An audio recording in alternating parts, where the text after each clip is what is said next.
Safe نامی شخص سے جس سے وہ بچپن سے منسوب چلی آئی تھی۔ دور ہونے کا وقت آ گیا تھا۔ اس نے کبھی پیمانے وفا نہ باندھے تھے، نہ ہی کبھی اقرار و اظہار کی منزلیں طے ہوئی تھیں، لیکن یہ سچ تھا کہ آنکھوں کے کانچ کے جیسے خوبصورت جلملاتے پردوں پر اگر کوئی عکس جلملایا تھا تو وہ سیف کا ہی تھا۔ پھر مشرقی لڑکیاں تو ہوتی ہی ایسی ہیں، سوندھی خوشبو دیتی گیلی مٹی کی طرح، جو بھی نقش بنا دو تب ہی مٹ پاتے ہیں جب مٹی سوکھنے کے بعد ریزہ ریزہ بکھیر دی جائے۔ وہ صورت جو اس کے دل و دماغ میں بچپن سے بابا، چاچو اور چاچی نے بنائے نقش گہرے ہو چکے تھے، انمٹ تھے، لیکن قسمت کی ستم ظریفی یہ تھی کہ اب یہی نقش اس ہستی کو ناگوار تھے جو اس سے بے حد عزیز تھی۔ اس کی ماں سویرا خاتون، جس کے لیے وہ کسی بھی حد سے گزر سکتی تھی، سو ان نقوش کو مٹانے کے لیے اسے ریزہ ریزہ کرنا تھا، اپنی ذات کو ٹوٹ کر بکھرنا تھا، اور اسے اپنی ماں کے لیے یہ سب منظور تھا۔ مسز داؤد اسے جس قدر اچھی لگی تھی، شاہزین سے مل کر اسے اتنی ہی کوفت محسوس ہوئی۔ اس کی تیز چمکدار آنکھیں مسلسل خود کے آر پار ہوتی محسوس ہوئیں اس کو۔ وہ شاید اندرونی طور پہ اس سب سے دستبردار ہونے کے لیے خود کو تیار نہ کر پائی تھی۔ امرحہ بیٹا، جاؤ شاہزین کو اپنا روم دکھاؤ۔ سویرا کے اس حکم پہ اس کا دل دھڑک اٹھا۔ وہ تو کبھی سیف کو اپنے کمرے میں نہیں گھسنے دیتی تھی، جس کے ساتھ دل کے بندھن کے علاوہ خونی رشتہ بھی تھا، پھر ایسے کسی انجان مرد کو۔ ہاں شور، چلو امرحہ، آپ سے کچھ باتیں بھی ہو جائیں گی اور آپ کی پسند ناپسند کے بارے میں بھی کچھ اندازہ ہو جائے گا۔ سویرا کی بات پہ جہاں وہ دم سادے کھڑی رہ گئی تھی، وہیں شاہزین کو جیسے پر لگ گئے تھے، بیتابی اس کے انگ انگ سے پھوٹ رہی تھی۔ امرحہ اندر تک گھبرا گئی۔ امرحہ، سویرا نے چہرے پہ مسکراہٹ سجائے دتاتی نظروں سے امرحہ کو گھورا تو وہ بمشکل سر ہلا کر اپنے کمرے کی طرف بڑھ گئیں۔ شاہزین اس کے ساتھ تھا۔ Wow, sky blue, sky blue amazing. کمرے میں داخل ہوتے ہی وہ فوراً سراہتے ہوئے بولا۔ کمرے میں اسکائی بلو کلر ہر چیز میں نمایاں تھا۔ کمرے کی دیواروں کے پینٹ سے لے کر بیڈ پہ بچھی چادروں، کھڑکیوں کے پردوں میں بھی اس رنگ کی آمیزش تھی۔ گلاس وال کے قریب پڑے پلاسٹک کے گملے، ٹیبل پہ پڑا گلاس کور والا نفیس سا ٹیبل لیمپ اور بیڈ کے قریب رکھا بڑا سا فش باؤل، سبھی بلو جھلک دے رہے تھے۔ امرحہ کے دل سے ہوک سی اٹھی۔ جب وہ سیف کے نام سے جان بچاتی، وہ ہر قدم پہ ابھر کر سامنے آ جاتا۔ جب پاپا زندہ تھے تو اس نے کتنی ضد کر کے سیف کے کمرے کی طرح اس کمرے کی سجاوٹ کی تھی، اور بابا کے اس سارے کام میں مدد بھی تو سیف نے کی تھی۔ اب اس کے اور سیف کے کمرے میں اگر فرق تھا تو بس چیزوں کی قیمت کا، یا پھر اس ایک فش باؤل کا جو سیف نے اسے گفٹ کیا تھا۔ اس کی برتھ ڈے پہ اس کی پلکیں بھیگنے لگی۔ چلو یہ بات تو ثابت ہوئی کہ تمہاری پسند بھی تمہاری طرح بے حد خوبصورت ہے۔ وہ اپنے خیالوں میں یوں کھوئی کہ اسے محسوس بھی نہ ہوا کب شاہزین اس کے اس قدر قریب آیا اور اس کے ہاتھ تھامتے ہوئے بولا۔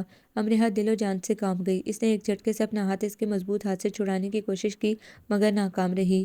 میں نے یہ ہاتھ ساری عمر کے لیے تھامنے کا فیصلہ کر لیا ہے، خود پہ ناز کرنا شروع کر دو۔ وہ اس کے اور قریب ہوا۔ امرحہ کی جان نکلنے لگی۔ اوف، ایک تو تمہارا یہ شرمانا، بس یہی سب سے بڑی شرط رکھی تھی میں نے امی سے کہ مجھے 100% مشرقی لڑکی چاہیے، باحیا، باشرم، پاکیزہ، کسی جھرنے کی طرح صاف شفاف۔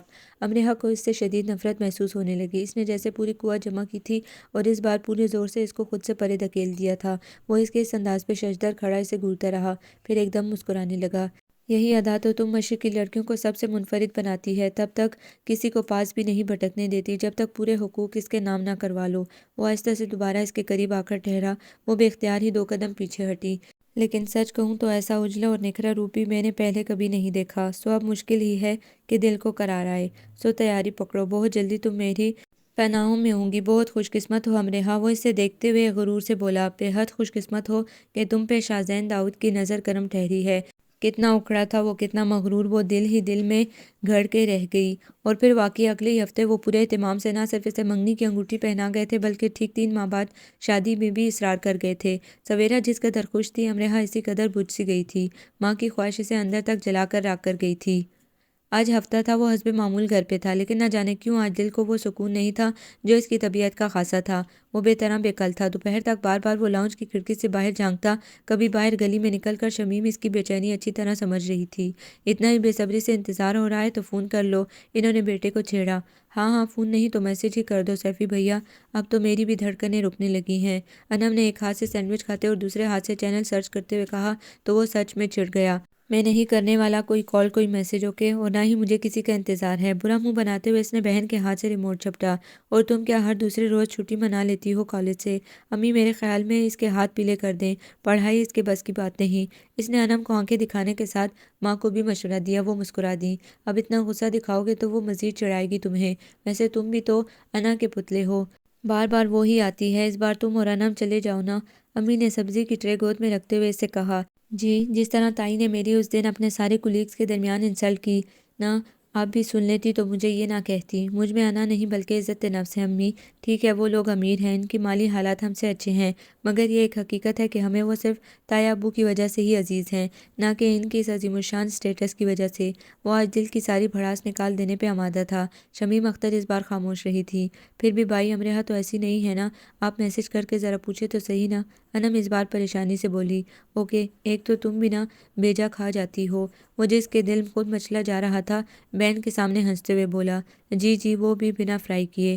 انم نے زبان دکھائی۔ سیف نے اسے آنکھیں دکھاتے ہوئے پیغام لکھا اور سینڈ کر دیا۔ جب کافی دیر تک جواب نہ آیا تو اس نے کال ملائی۔ امی اور انم کی مسکراتی نظریں اس کے چہرے پر جمی تھی، جس پہ انتظار کی جگہ رفتہ رفتہ بے چینی اور غصے نے لے لی تھی۔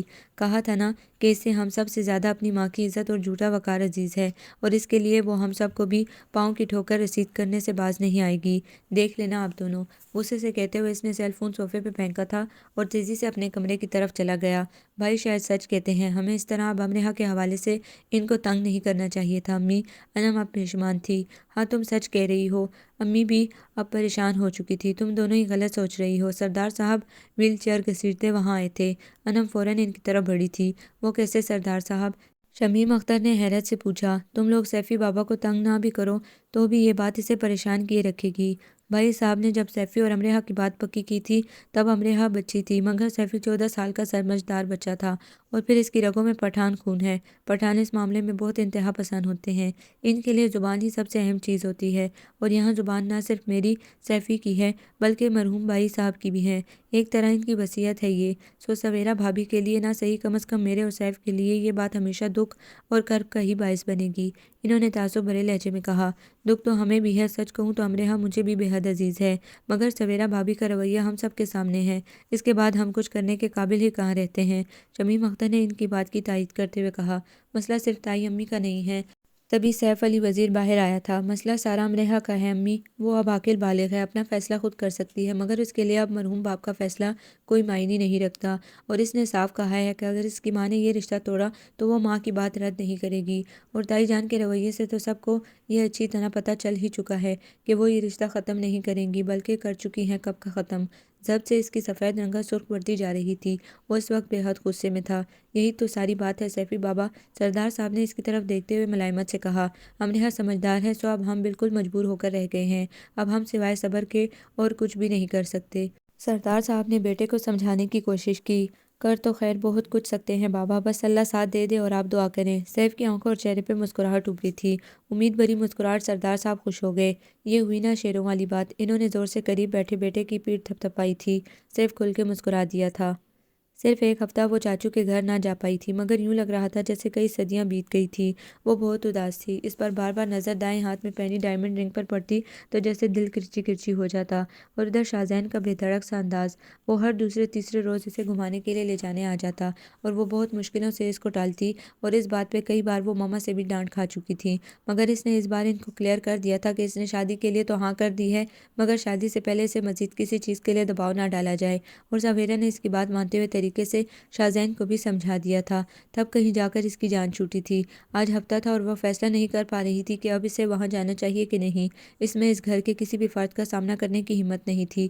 منگنی والے دن بھی چاہتے ہوئے بھی وہ سیف کی نہ تو کال پہ کر سکی اور نہ ہی اس کے میسج کا جواب دے سکی تھی۔ وہ جانتی تھی کہ سیف کس قدر ناراض ہوگا، وہ چاہے کتنا ہی خود کو لاپرواہ بناتی، مگر سیف نے اسے ہر قدم پر ہر موڑ پر باور کرایا تھا کہ وہ اس کی امانت ہے، اور وہ اسے حاصل کرنے کے لیے کسی بھی حد تک جانے سے نہیں رکے گا، اور امرہ یہ بات اچھی طرح جانتی تھی کہ وہ واقعی ایسا تھا، اپنے قول و فعل کا سچا، وہ جو کہتا تھا وہی کرتا تھا۔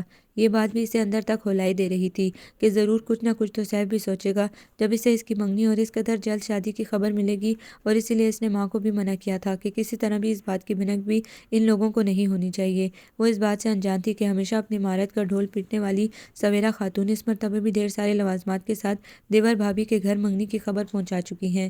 امرہ بے خبر تھی کہ سیف کی خاموشی بلا وجہ یا نہیں بلکہ کسی بہت بڑے طوفان کی پیش خیمہ تھی۔ بالآخر اس نے خود کو وہاں جانے کے لیے تیار کیا تھا، اور وہاں سب سے پہلے سیف کا سامنا نہ ہونے پہ اس نے دل ہی دل میں خدا کا شکر بھی ادا کیا تھا۔ میری بیٹی آئی ہے۔ سردار چاچا صحن میں ہی چارپائی پہ بیٹھے حقہ پی رہے تھے۔ اسے دیکھ کر ان کا چہرہ کھل اٹھا۔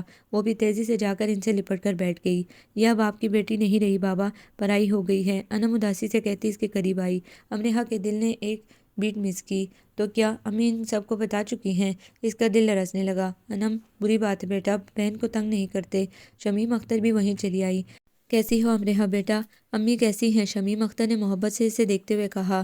ٹھیک ہے چاچی، وہ مختصر جواب ہی دے سکی۔ چاچا آپ کی طبیعت کیسی ہے اب؟ اس نے چاچا کے کندھے دباتے ہوئے پوچھا۔ وہ شفقت سے اس کے بالوں پہ ہاتھ پھیرنے لگے۔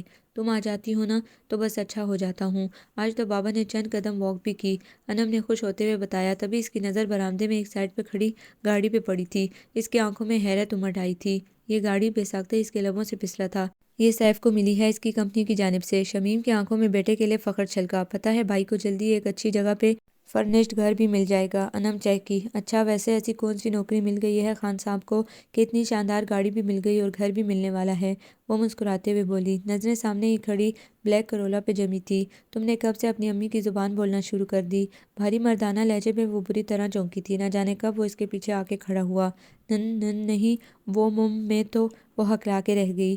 مذاق کر رہا ہے امرحہ بیٹا، تم بھی نہ کہ اس کی باتوں میں الجھ جاتی ہو۔ شمیم چاچی نے سیف کو آنکھیں دکھائیں۔ وہ آ کر بالکل امرحہ کے سامنے دوسری چارپائی پہ ماں کے ساتھ آ بیٹھا۔ گہری سیاہ آنکھیں البتہ امرحہ کے سبھی چہرے پہ جمی رہیں۔ سفید دودھیا رنگت گلابی رنگ کے سوٹ کے سادہ سوٹ میں کچھ اور نکر سی گئی تھی۔ لمبے بال جو بے حد سیاہ تھے، پونی میں قید کر کے حسب عادت اس نے ایک طرف آگے کو کندھے پہ ڈال رکھے تھے۔ نہ جانے کیوں آج اس کی سب جھلملاتی آنکھیں اس کی طرف نہیں دیکھ پا رہی تھیں، جبکہ وہ چاہتا تھا کہ وہ اس کی آنکھوں میں جھانکے اور ایک مرتبہ پھر وہ کوئی طلسم پھونکے، شاید کہ اس بار اس کا جادو اثر کر جائے۔ تبھی اس کی نظر بے خیالی میں اپنے سفید دودھیا ہاتھوں میں پڑی ڈائمنڈ رنگ پر پڑی اور نظریں یہیں جم سی گئی۔ بہت خوبصورت دن ہے آج امی، وہ بیتوکی بات کر گیا تھا، یا کم از کم امرحہ کو تو ایسا ہی لگا تھا۔ سردار صاحب اندر جا چکے تھے۔ شمیم اختر نے بیٹے کی بات پہ صرف سر ہلایا تھا اور انم کو امرحہ کے لیے کچھ بنانے کا کہہ کر خود بھی اندر چلی گئیں۔ میں بھی ابھی آتی ہوں امرحہ، انم اسے کہہ کر تیزی سے اندر بھاگ گئی۔ وہ اسے آوازیں دیتی رہ گئی۔ بے حد خوبصورت رنگ ہے نا؟ اس نے ہاتھ سے امرحہ کے ہاتھ کی طرف اشارہ کرتے ہوئے کہا۔ امرحہ کا سانس رکنے لگا۔ لیکن میرے نام کی نہیں، تمہیں کچھ تو تکلیف ہوئی ہوگی امرحہ؟ وہ شاید تسلی چاہتا تھا جو وہ اسے دینا نہیں چاہتی تھی۔ تکلیف کیسی؟ اس موقع پر تو ہر لڑکی کو خوشی ہوتی ہے۔ وہ زبردستی مسکرائی۔ اوہ اگر اس موقع پہ تو ہر لڑکی کو بے حد کرب اور اذیت برداشت بھی کرنی پڑتی ہے۔ اس کی نظریں امرحہ کی سبز آنکھوں میں جھانکنے لگی۔ کس موقع پہ؟ وہ بھی حیرت بھری نگاہوں سے اسے دیکھنے لگی۔ سیف نے ٹھنڈی آہ بھرتے ہوئے دونوں ہاتھ سر کے پیچھے باندھے اور ذرا سا پیچھے کو ٹیک لگا لی۔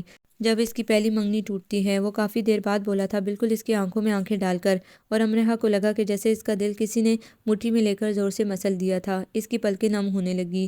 بولو امرحہ۔ امرحہ پھر نظریں جھکانے لگی تھی اور وہ ایسا ہرگز نہیں چاہتا تھا۔ وہ چاہتا تھا کہ امرحہ اس کے آنکھوں میں دیکھے، اس کے اندر کو جانچ لے، اس کی آنکھوں کو پڑھ لے، مگر امرحہ پلکیں جھکا گئی تھی۔ تبھی انم وہاں آئی تھی۔ اس کے ہاتھ میں ٹرے تھی، امرحہ کی من پسند کھانے کی چیزوں سے سجی۔ اس نے امرحہ کے قریب ہی چارپائی پہ رکھ دی۔ میں چائے بھی لے کر آتی ہوں۔ خاموشی محسوس کر کے وہ اسی طرح واپس پلٹ گئی تھی۔ سیف امرحہ کی طرف دیکھتا رہا، جواب کا منتظر رہا، مگر امرحہ خاموش رہی، بالکل کسی پرسکون ندی کی طرح کہ کسی وادی کی ساری دلکشی اس خاموش ندی کی اداسی میں سمٹ جاتی ہے، ویسے ہی ان دونوں کے رشتے کی ساری خوبصورتی اس وقت اس خاموشی میں سمٹ آئی تھی۔ اور پھر ایک تھکا دینے والی خاموشی کے بعد جیسے کسی پرسکون جھیل میں پتھر گرا تھا۔ سیف علی وزیر نے ایک لمبی سانس کھینچی تھی۔ زمین پر ہے مگر آسمان جیسی ہے، وہ نرم نرم سی لڑکی چٹان جیسی ہے۔ میرے حروف بھی جھوٹے ہیں، میرے جذبے بھی، میری کہانی بھی سارے جہان جیسی ہے۔ یہ شام مل کے بچھڑنے کا استعارہ ہے، یہ رات ہجر کے کالے نشان جیسی ہے۔ ہوائیں روز بجاتی ہیں خواہشوں کے دیے، یہ زندگی بھی اندھیرے مکان جیسی ہے۔ میں اپنے ساتھ ہوں یا کوئی دوسرا ہے، یقین کی یہ گھڑی بھی گمان جیسی ہے۔ مدھم لہجے میں کہتا وہ اس کی روح کو منو بوجھ طرح دبا چھوڑتا وہاں سے اٹھ گیا تھا، اسی خاموشی کے ساتھ جس خاموشی سے اس کے دل کی خوشیاں اٹھی تھیں۔ زندگی میں شاید پہلی بار وہ چاچا کے گھر سے لوٹتے وقت بے حد خوش تھی، نہ بے حد پرسکون۔ وہ بے طرح اداس تھی، بے چین تھی، اور اس کے ہاتھ بالکل خالی رہ گئے تھے۔ جادوگر کا جادو چل چکا تھا، اس نے دل سے مان لیا تھا، مگر اب اس کا کوئی فائدہ نہیں رہا تھا۔ جوں جوں اس کی شادی کے دن قریب آ رہے تھے، ویسے ویسے وہ بجھتی چلی جا رہی تھی۔ سیف آفس کے کام کے سلسلے میں شہر سے باہر تھا، 2 ماہ کے لیے۔ وہ اس کے نہ ہونے سے جس قدر پریشان تھی، اس قدر مطمئن بھی تھی کہ کم از کم اس کی خیر موجودگی میں وہ اس عرصے کے دوران آرام سے چاچا کے گھر جا سکتی تھی۔ نہ جانے کیوں اب اسے سیف کا سامنا کرنا سے ڈر لگتا تھا، یوں جیسے وہ ہار جائے گی اور سیف اس سے اپنی محبت منوا لے گا۔ آج پھر وہ انم سے ملنے کے بہانے وہاں چلی آئی تھی، حالانکہ سچ ہی تھا کہ اس گھر کے فرد تو کیا، اس گھر کا کونا کونا اسے عزیز تھا، اور یہ بھی وہ جانتی تھی کہ شادی کے بعد شاید ہی وہ اس گھر سے رشتہ جوڑ پاتی۔ کیونکہ سیف کی بہت کچھ جتلاتی آنکھیں، اس کے مرحوم باپ کے خواب اور خواہش، اور پھر مجبور چاچا کی بجھتی آنکھوں کی لو، یہ سب اسے اندر تک تڑپا دیتی تھیں۔ تو اس نے یہی فیصلہ کیا تھا کہ شادی کے بعد ان کے ہاں آنا وہ بالکل ترک کر دے گی۔ امرہا، تم نے کچھ بتایا ہی نہیں اپنے ہونے والے سسرال کے بارے میں، کیسے ہیں وہ لوگ؟ انم نے مزے سے جوس کا گلاس ختم کر کے اس سے پوچھا، جو ابھی تک اپنا گلاس ویسے ہی پکڑے خیالوں میں گم تھی۔ بہت امیر ہیں، پتہ ہے انم، امی کہتی ہیں کہ ان کا اتنا بڑا گھر ہے کہ اگر میں پورا دن بھی چلتی رہوں تو ان کے خوبصورت لان کی حد ختم نہ ہو، اور اس لان میں دنیا کے خوبصورت ترین پودے لگائے گئے ہیں، 3 گاڑیاں ہیں ان کے پاس، اور وہ کسی روبوٹ کی طرح بولتی گئی۔ انم کو اس کے انداز پہ حیرانی ہوئی۔ تم ٹھیک ہو امرہا؟ وہ پریشان ہوئی۔ امرہا اداسی سے مسکرا دی۔ تمہیں کیا لگتا ہے انم؟ وہ اس کی آنکھوں میں جھانکتے ہوئے بولی۔ مجھے لگتا ہے تم خوش نہیں ہو امرہا، وہ صاف گوئی سے بولی تھی۔ تم نے چاچی کی باتوں میں آ کر اپنی خوشیاں قربان کر دی ہیں۔ مجھے ایسے لگتا ہے امرہا جیسے بچپن سے سیفی بھیا کے نام سے منسوب رہ کر اب تم کبھی بھی شاید کسی کو دل سے نہ اپنا سکو۔ انم نے دل کی بات کہہ دی تھی، مگر میں تب بھی خوش نہ رہتی انم، جب میری اتنی بڑی خوشی میں میری ماں خوش نہ ہوتی۔ وہ اداس تھی، نظریں دور آسمان پہ اڑتے پرندوں پر جمی تھی۔ اور پتہ ہے مجھے دکھ اس بات کا ہے کہ اس سب معاملے میں معیار صرف دولت اور عمارت کو رکھا گیا ہے۔ امی کو آج بھی لگتا ہے کہ سیف مجھ سے شادی صرف زندگی کی آسائش پانے کے لیے کرنا چاہتا ہے۔ امی کے لیے خونی رشتوں، زبان کی کوئی اہمیت نہیں، مگر حد تو یہ ہے کہ وہ سب کو اس نظر سے دیکھنے لگی ہیں۔ وہ تعصب سے بولے گئی۔ انم اس کا درد سمجھ سکتی تھی، تبھی خاموشی سے سر ہلا گئی۔ تم بھی کسی حد تک ٹھیک کہتی ہے امرہا، مگر تمہاری نیت صاف ہے۔ تم نے اپنی ماں کی مرضی کے آگے سر تسلیم خم کیا ہے، دیکھنا خدا بھی تمہاری مدد کرے گا۔ اس نے امرہا کے ہاتھ کو اپنے ہاتھ میں لیتے ہوئے اسے تسلی دی۔ خیر چھوڑو، ہم بھی کیا بات لے کر بیٹھ گئے۔ ایک بات پوچھوں، سچ بتاؤں گی؟ اچانک ہی اسے کچھ یاد آیا تھا تو اس نے انم سے کہا۔ ہاں ہاں پوچھو۔ وہ فوراً سر ہلا گئی۔ سیف کو کہاں جاب ملی ہے؟ ابھی اسے جمعہ 8 دن بھی نہیں ہوئے، کہاں اتنی شاندار گاڑی اور بہترین سیلری؟ اس کے لہجے میں تشویش تھی۔ اس بات کو لے کر امی بھی پریشان ہے، مگر تم جانتی ہو کہ امی اور بابا بھیا پہ کتنا ٹرسٹ کرتے ہیں، سو کوئی بھی ان سے یہ سوال نہیں کرتا، انم نے سادہ لہجے میں جواب دیا۔ پھر بھی آج کل حالات کتنے خراب ہیں، نوجوانوں کو پیسوں کا لالچ دے کر ساری عمر کے لیے اپنے ہاتھوں کا کھلونا بنا لیتے ہیں دشمن عناصر، اور پھر ساری عمر ان سے کھلونا بنا کے کھیلتے رہتے ہیں۔ وہ خوفزدہ تھی۔ اللہ نہ کرے امرہا، انم کا بھی دل دھڑکا۔ اللہ نہ کرے، مگر یہ سچ ہے۔ پھر تم خود سوچو، حالات بھی اس نہج پر جا رہے ہیں۔ میرا اور سیف کا رشتہ صرف اسی عمارت کے فرق کی وجہ سے ہی یوں بکھر کے رہ گیا ہے کہ ہم دونوں کزن ہوتے ہوئے بھی ایک دوسرے سے کترانے لگے ہیں۔ ایسے حالات میں وہ آسانی سے کسی کا اعلیٰ کار بن سکتا ہے۔ وہ واقعی پریشان تھی۔ انم نے محبت سے اسے دیکھا تھا۔ اللہ سیدھی راہ دکھانے والے ہیں یار، تم پریشان نہ ہو، وہی ہمارے بھائی کی بھی رکھوالی کرے گا اور اس سے برے راستے سے بچائے گا۔ انم نے امرہا کی پریشانی دور کرنے کے لیے کہا۔ ہاں یہ بات تو سچ ہے، اللہ ہر چیز پر قادر ہے بے شک۔ امرہا نے بھی تائیداً سر ہلا دیا تھا۔ سیفی بھائی، میں ان دونوں عورتوں کو لے آیا ہوں، مگر وہ دونوں کچھ بھی نہیں بتا رہی۔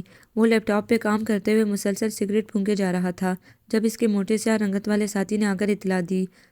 اس نے ہنکارا بھرا اور ہاتھ میں جلتی سگریٹ ایش ٹرے میں مسل دی۔ کہاں رکھا ہے ان دونوں کو؟ اس نے لیپ ٹاپ پہ ہی نظریں جمائے ہوئے پوچھا۔ ان دونوں کو نیچے تہہ خانے میں پہنچا دیا ہے، وہ مؤدب انداز میں بولا، پوری عزت کے ساتھ۔ مختصر سوال، آپ کا حکم تھا بھائی، کوئی چوک کیسے ہو سکتی تھی بھلا؟ وہ آدمی شاید اس کا کچھ زیادہ ہی وفادار تھا۔ گڈ، اچھا دوسرا کام جو دیا تھا تمہیں وہ ہو گیا؟ وہ ابھی تک لیپ ٹاپ پر مصروف تھا، مگر آنے والے سے سوال بھی جاری تھے۔ جی بھائی، اس کا بھی پتہ کیا ہے، اگلے مہینے کی 5 تاریخ کو رخصتی ہے۔ کی پیڈ پہ چلتے ہاتھ ایک دم سے رکے تھے۔ مطلب آج سے صرف 10 دن بعد؟ ایک اور سگریٹ جلایا۔ جی بھائی۔ وہ آدمی یوں ہی مؤدب کھڑا رہا۔ اوکے ٹھیک ہے، تم ایڈوکیٹ احمد سے میری میٹنگ کا انتظام کرو، بے حد اہم ہے میٹنگ، کوئی کوتاہی نہیں، اوکے؟ اس نے سنجیدگی سے کہا تھا۔ جی بھائی، اس نے فوراً یقین دلایا۔ اور ہاں، ہفتے کے دن ٹھیک 10 بجے دلہن گھر سے نکلے گی، کسی بھی نظر میں آئے بغیر اسے اس جگہ لے آنا ہے، اور ایک بات کا خیال رہے۔ وہ اٹھ کر اس کے سامنے آ ٹھہرا تھا۔ جی بھائی، وہ فوراً نظریں جھکا گیا۔ جانتے ہو نا وہ کون ہے، اور اسے کس حیثیت سے یہاں لانا ہے؟ وہ اس کے چہرے پہ نظریں گاڑتے ہوئے بولا تھا۔ آپ فکر نہ کریں سیفی بھائی، آپ پہ جان قربان کر دیں گے، مگر آپ کی وفاداری میں کبھی کمی نہ آنے دیں گے، وہ ایک عزم سے بولا تھا۔ سیف علی وزیر مسکرایا تھا۔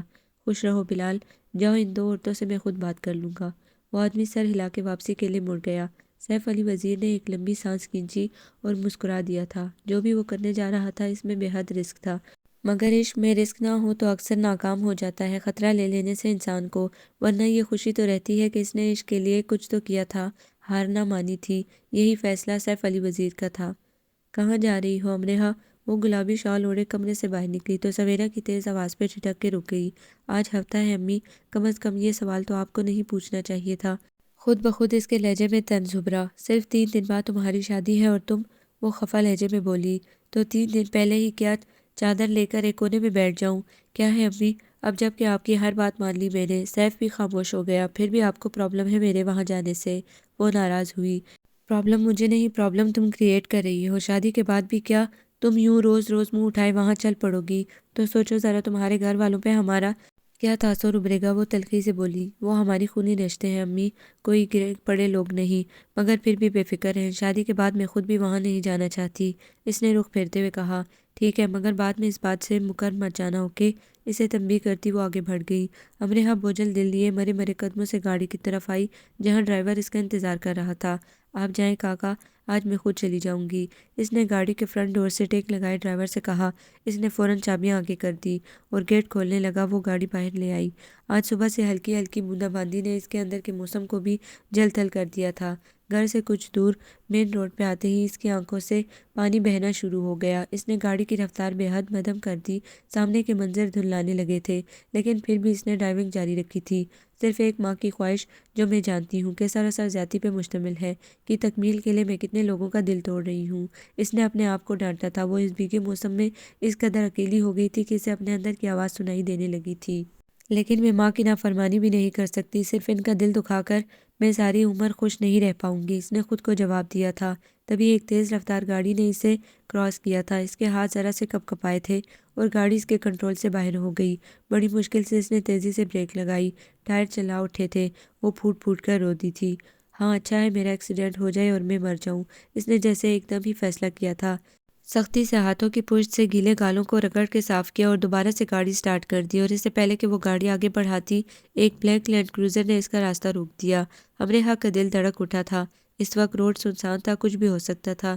اس نے تیزی سے دل میں دعا کی تھی۔ گاڑی سے 2 آدمی باہر آئے تھے۔ اس نے تیزی سے دروازہ چیک کیا۔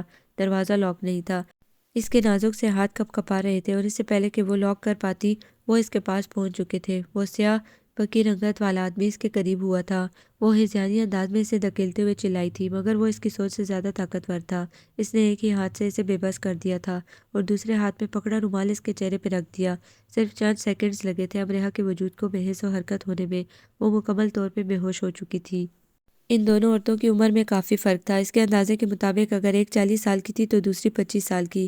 تہہ خانے کی نیم تاریک ماحول میں بھی ان دونوں کی رنگت دمک رہی تھی۔ وہ دونوں واقعی بے تحاشا حسین تھی۔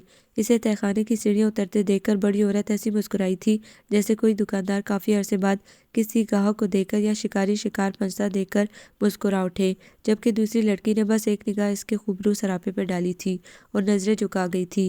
سیف علی وزیر اس حیا پہ از حد حیران ہوا تھا۔ وہ آہستہ آہستہ چلتا ان کے قریب ہی رکھی کرسی سنبھال گیا، یوں کہ کرسی کی پشت پہ اس کے دونوں ہاتھ ٹک گئے۔ عورت مسلسل اسے گھورے گئی اور مسکراتی رہی۔ جی کہیے، سیف بھی براہ راست اسی سے مخاطب ہوا۔ ہم کیا کہیں، ہماری کیا مجال، آپ فرمائیں، کوئی خدمت ہو ہمارے لائق تو؟ وہ پورے دانتوں کی نمائش کرتے ہوئے بولی۔ ہمیں خدمت کی کوئی ضرورت نہیں، بے فکر رہیں، اس کی آنکھوں میں دیکھتے ہوئے وہ قطعی لہجے میں بولا۔ اس نے سامنے والی کی آنکھوں میں صاف مایوسی تیرتی دیکھی تھی۔ تو پھر یوں ہمیں یہاں لانے کا مقصد؟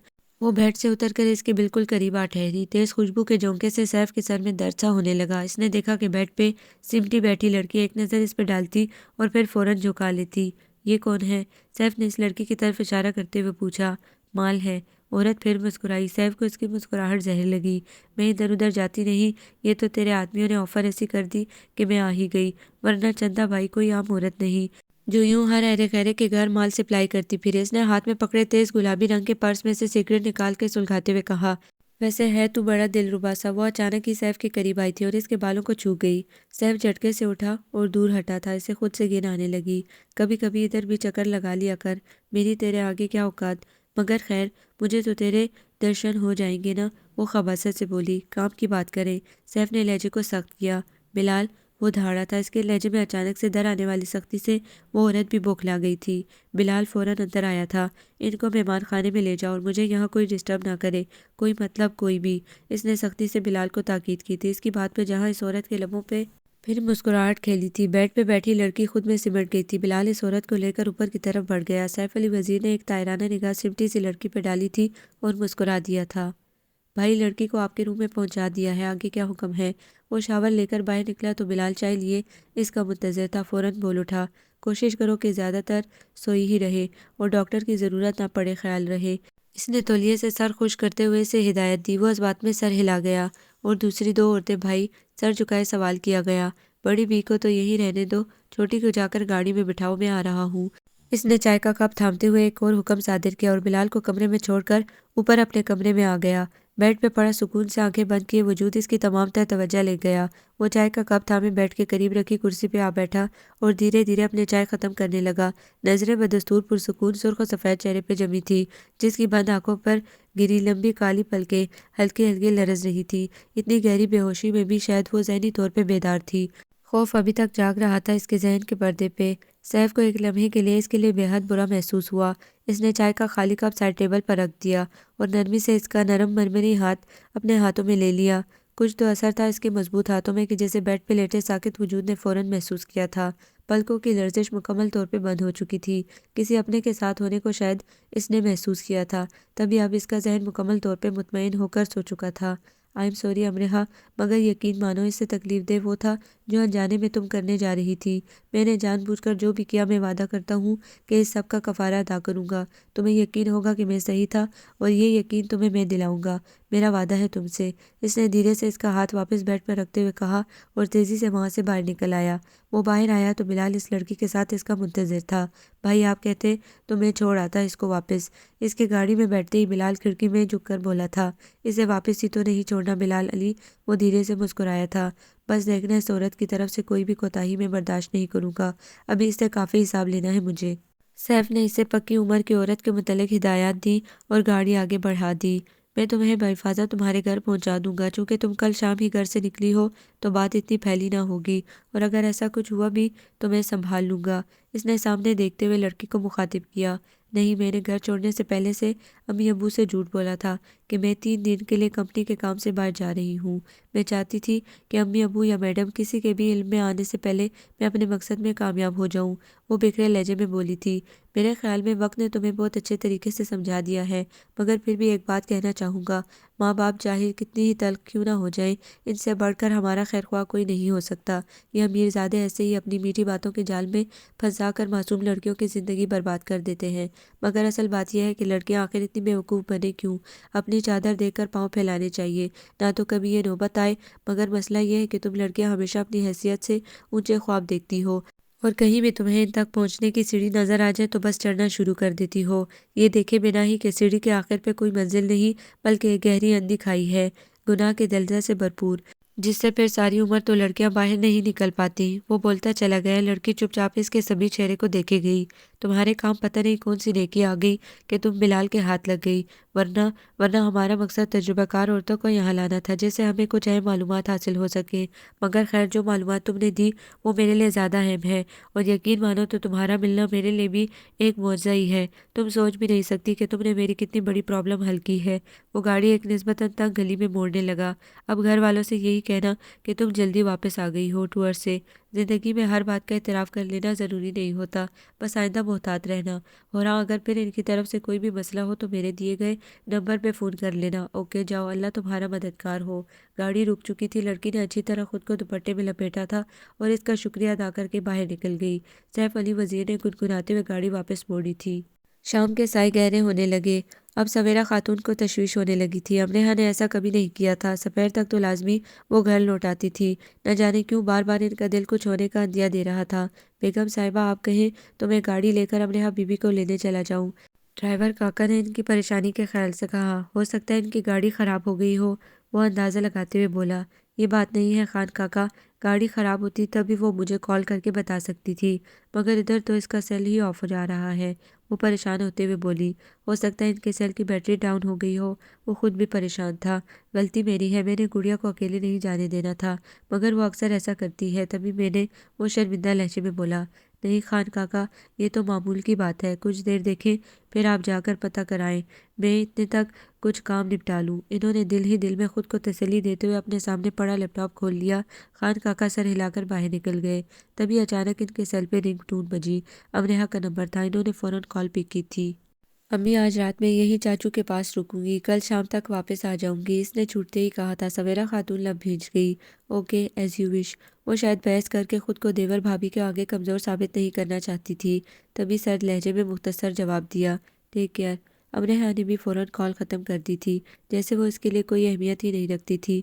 سویرا بیگم لب کچل گئی۔ ادھر دوسری طرف امرہ کا سیل فون ہاتھ میں تھامے سیف علی وزیر نے مسکراتے ہوئے کال ختم کی تھی۔ امرہ کے لہجے کی اس نے کیا خوب نقل کی تھی، وہ خود کو داد دیے بنا نہ رہ سکا تھا۔ یہ تم کیا کہہ رہے ہو سیفی؟ شمیم اختر تو دل تھام کر رہ گئی، سردار صاحب بھی ششدر رہ گئے۔ میں نے بہت سوچ سمجھ کر فیصلہ کیا ہے امی، اور یقین کریں کہ میرے دل میں کوئی کھوٹ نہیں، تبھی میں آپ کو اور ابو کو یہ بات بتا رہا ہوں۔ وہ پورے اعتماد سے بولا تھا۔ ایسا کوئی بھی فیصلہ جذباتی ہو سکتا ہے سیفی، مگر صحیح نہیں ہو سکتا۔ شمیم اختر ناراض لہجے میں بولی، اس بات کے بارے میں تم نے سویرا بھابھی کو کیا بتایا ہے؟ سردار صاحب کچھ سوچتے ہوئے بولے، انہیں میں نے امرہ کی طرف سے فون کر کے کل شام تک تو مطمئن کر دیا ہے، اور مجھے امید ہے کہ کل شام تک میں امرہ کو بحفاظت گھر چھوڑ دوں گا۔ وہ ان کی طرف مڑتے ہوئے بولا، تمہیں کیا لگتا ہے اس قدر مختصر وقت میں امرہ تم سے نکاح کرنے کے لیے راضی ہو جائے گی، وہ بھی تمہاری اس حرکت کے بعد؟ وہ اس کی آنکھوں میں دیکھ رہے تھے، جہاں یقین چمک رہا تھا۔ میں امرہ سے واقف ہوں ابو، اور پھر یقین کریں کہ جب میری اس حرکت کی اصل اور ٹھوس وجہ سب کے سامنے آئے گی نا، تو آپ سب تو کیا، خود دائی امی بھی میرے صدقے واری جائیں گی۔ وہ کہہ کر مسکرایا تھا۔ شمیم اختر چونکی تھی۔ کیا مطلب؟ کیا اس حرکت کے پیچھے تمہاری امرہ سے بے پناہ محبت اور لگاؤ کے علاوہ بھی کوئی ٹھوس وجہ ہے؟ انہوں نے بغور اس کی آنکھوں میں دیکھتے ہوئے سوال کیا۔ آپ کو کیا لگتا ہے امی، صرف اپنی محبت کے لیے آپ کا سیف علی وزیر اپنی ہی کزن کو اغوا کر کے اسے زبردستی نکاح پڑھوائے گا؟ اس کی خوبصورت کالی آنکھوں میں ہمیشہ سے دل موہ لینے والی چمک ذرا بجھی تھی۔ اسے افسوس ہوا تھا کہ شاید اس کی ماں اس سے نہیں سمجھ پا رہی تھی۔ میں گرا ہوا شخص نہیں ہوں امی، بلکہ یہ سارا اقدام مجھے اس قدر اچانک ہی کچھ حقائق معلوم ہونے کی بعد اٹھانا پڑا، ورنہ میں امرہ کی خوشی میں خوش تھا، مطمئن تھا۔ جو بھی ہوا امرہ کی مرضی، کل بھی میرے لیے اہم تھی، آج بھی اہم ہے، مگر صرف چند ناگزیر وجوہات کی بنا پر یہ فیصلہ لینا پڑا، ورنہ خدا گواہ ہے کہ اس فیصلے میں میری ذاتی کوئی خواہش یا کوئی غرض نہیں ہے۔ اس کا لہجہ اٹل تھا، ہمیشہ کی طرح سچا۔ وہ دونوں جانتے تھے کہ ان کا بیٹا قول و فعل کا کھرا ہے، تبھی وہ دونوں خاموشی سے اسے دیکھتے گئے تھے۔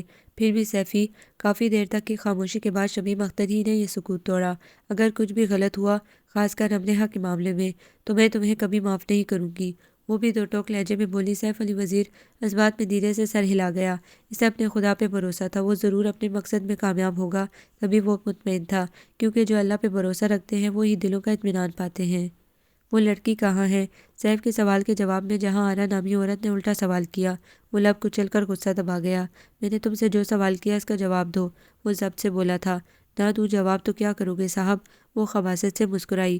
کچھ بھی، ایسا کچھ بھی جو تم سوچ بھی نہیں سکتی۔ سیف نے حتی المکان اپنا لہجہ نرم رکھنے کی کوشش کی تھی، ورنہ اس کی آنکھوں سے چنگاریاں سی اٹھتی محسوس ہو رہی تھی۔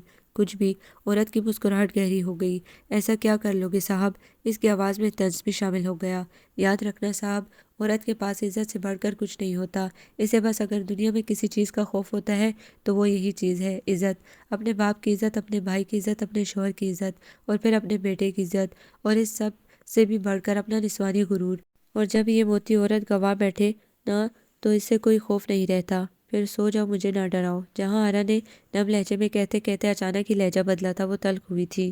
تو خود جو موتی گواہ بیٹھی ہو اور جس کی قدر بھی معلوم ہے تمہیں، اس موتی کو اوروں سے کیوں چھین لینے کے در پہ ہو تم؟ وہ اس کی آنکھوں میں بغور دیکھتے ہوئے بولا، جہاں درد ہی درد تھا۔ سیف کو چاہ کر بھی اس کی آنکھوں میں وہ پچھتاوا، وہ افسوس نظر نہ آیا جو اس سے کم عمر لڑکی کی آنکھوں میں تھا۔ میں چھین لیتی ہوں موتی، بھول ہے تمہاری صاحب۔ جو مٹی میں رل جائیں وہ بھلا سمندر کی گود میں چھپے سیپ اور ان کے اندر موجود موتیوں تک کیسے پہنچ سکتے ہیں؟ میں تو صرف ان کو سزا دیتی ہوں جو خود اپنے پیاروں کی عزت مٹی میں رول کے اس راہ کے مسافر بنتے ہیں۔ وہ ایک ایک لفظ چبا کر بولی۔ اس کے اس قدر نڈر اور بے باک انداز پہ سیف علی وزیر بھی شاک رہ گیا تھا۔ یہ عورت اس کی امید کے بالکل برعکس نکلی تھی۔ نہ تو وہ خائف تھی، نہ اسے کوئی پچھتاوا تھا، بلکہ اس کے لہجے میں غصہ تھا، درد تھا اور نفرت تھی، جو سیف کو کافی کچھ سمجھا رہی تھی۔ اسے اس سے دلی ہمدردی ہونے لگی تھی، مگر وہ اس وقت اس سے کچھ بھی کہنا نہیں چاہتا تھا۔ تبھی واپس مڑنے لگا کہ جہاں آرا نے پکارا، صاحب۔ وہ مڑا۔ وہ لڑکی کہاں ہے؟ اسے بھی میرے ساتھ رکھو، وہ سادہ سے عام سے لہجے میں بولی تھی، جیسے ان دونوں کے درمیان کافی پرانی جان پہچان تھی۔ اسے میں گھر چھوڑ آیا ہوں، اس نے مختصر جواب دیا اور کمرے سے باہر نکل گیا۔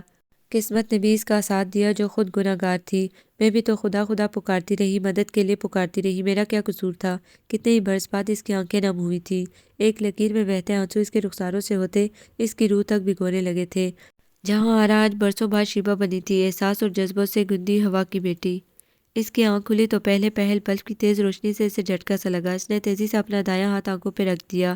کچھ دیر وہ یوں ہی ساکت لیٹی رہی، جسم کے ساتھ جیسے ذہن بھی شل ہو رہا تھا۔ وہ کچھ بھی سوچ نہیں پا رہی تھی، سارے وجود میں جیسے درد سا جاگا تھا۔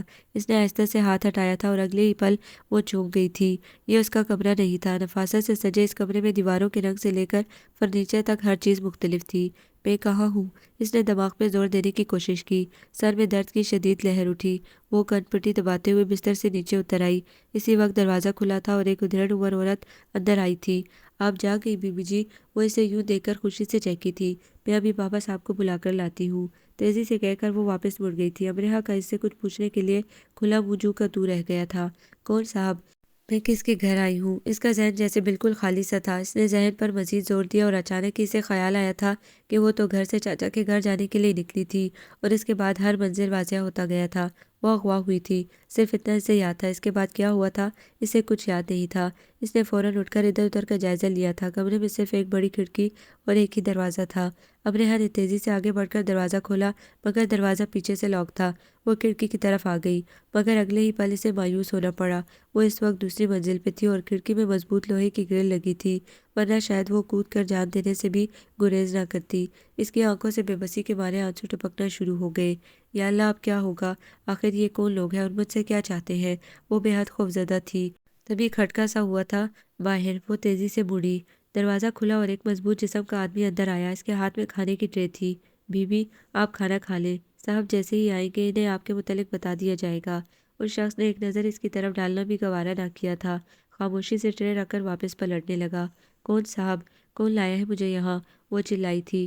ان سب سوالوں کے جواب آپ کو بھائی ہی دیں گے۔ ہمیں جو آرڈر تھا ہم نے پورا کیا، آپ ان کا انتظار کریں۔ وہ مڑے بغیر بولا تھا اور تیزی سے کمرے سے باہر نکل گیا۔ دروازہ ایک مرتبہ پھر لاک ہو چکا تھا۔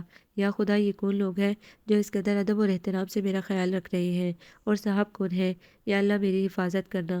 وہ ہتھیلیوں پہ منہ رکھے پھوٹ پھوٹ کے رو دی تھی۔ جس طرح آنے والا شخص اس سے عزت سے پیش آیا تھا، اس سے اس کو اتنی تسلی تو ہو گئی تھی کہ وہ ابھی تک محفوظ تھی، لیکن جس شخص کے بارے میں وہ بات کر رہا تھا اس کے بارے میں وہ اندازہ نہیں لگا سکتی تھی کہ وہ کون تھا، کیسا تھا اور اس کے ساتھ کیا کر سکتا تھا۔ اللہ کرے آتے وقت اس کا ایکسیڈنٹ ہو جائے تاکہ ساری عمر میں اس کا چہرہ نہ دیکھ سکوں۔ اس نے پورے دل سے دعا کی تھی۔ لاک کھلنے کی آواز نے اسے چونکا دیا تھا۔ دروازہ آہستہ آہستہ واہ ہوا تھا اور اگلے پل ہی اسے لگا جیسے اسے نئی زندگی کی نوید مل گئی ہو۔ سیف علی وزیر مسکراتا اندر آیا تھا۔ امرہ بھاگ کر اسے لپٹ گئی اور پھوٹ پھوٹ کر رو دی۔ اس کی یہ حرکت اس قدر اچانک تھی کہ سیف علی وزیر بھی پہنچ کر رہ گیا تھا۔ بابا صاحب، وکیل صاحب آ گئے ہیں۔ وہی ادھیڑ عمر عورت شاید سیف سے مخاطب ہوئی تھی۔ مسلسل روتی امرہ کو ایک دم چپ لگی تھی۔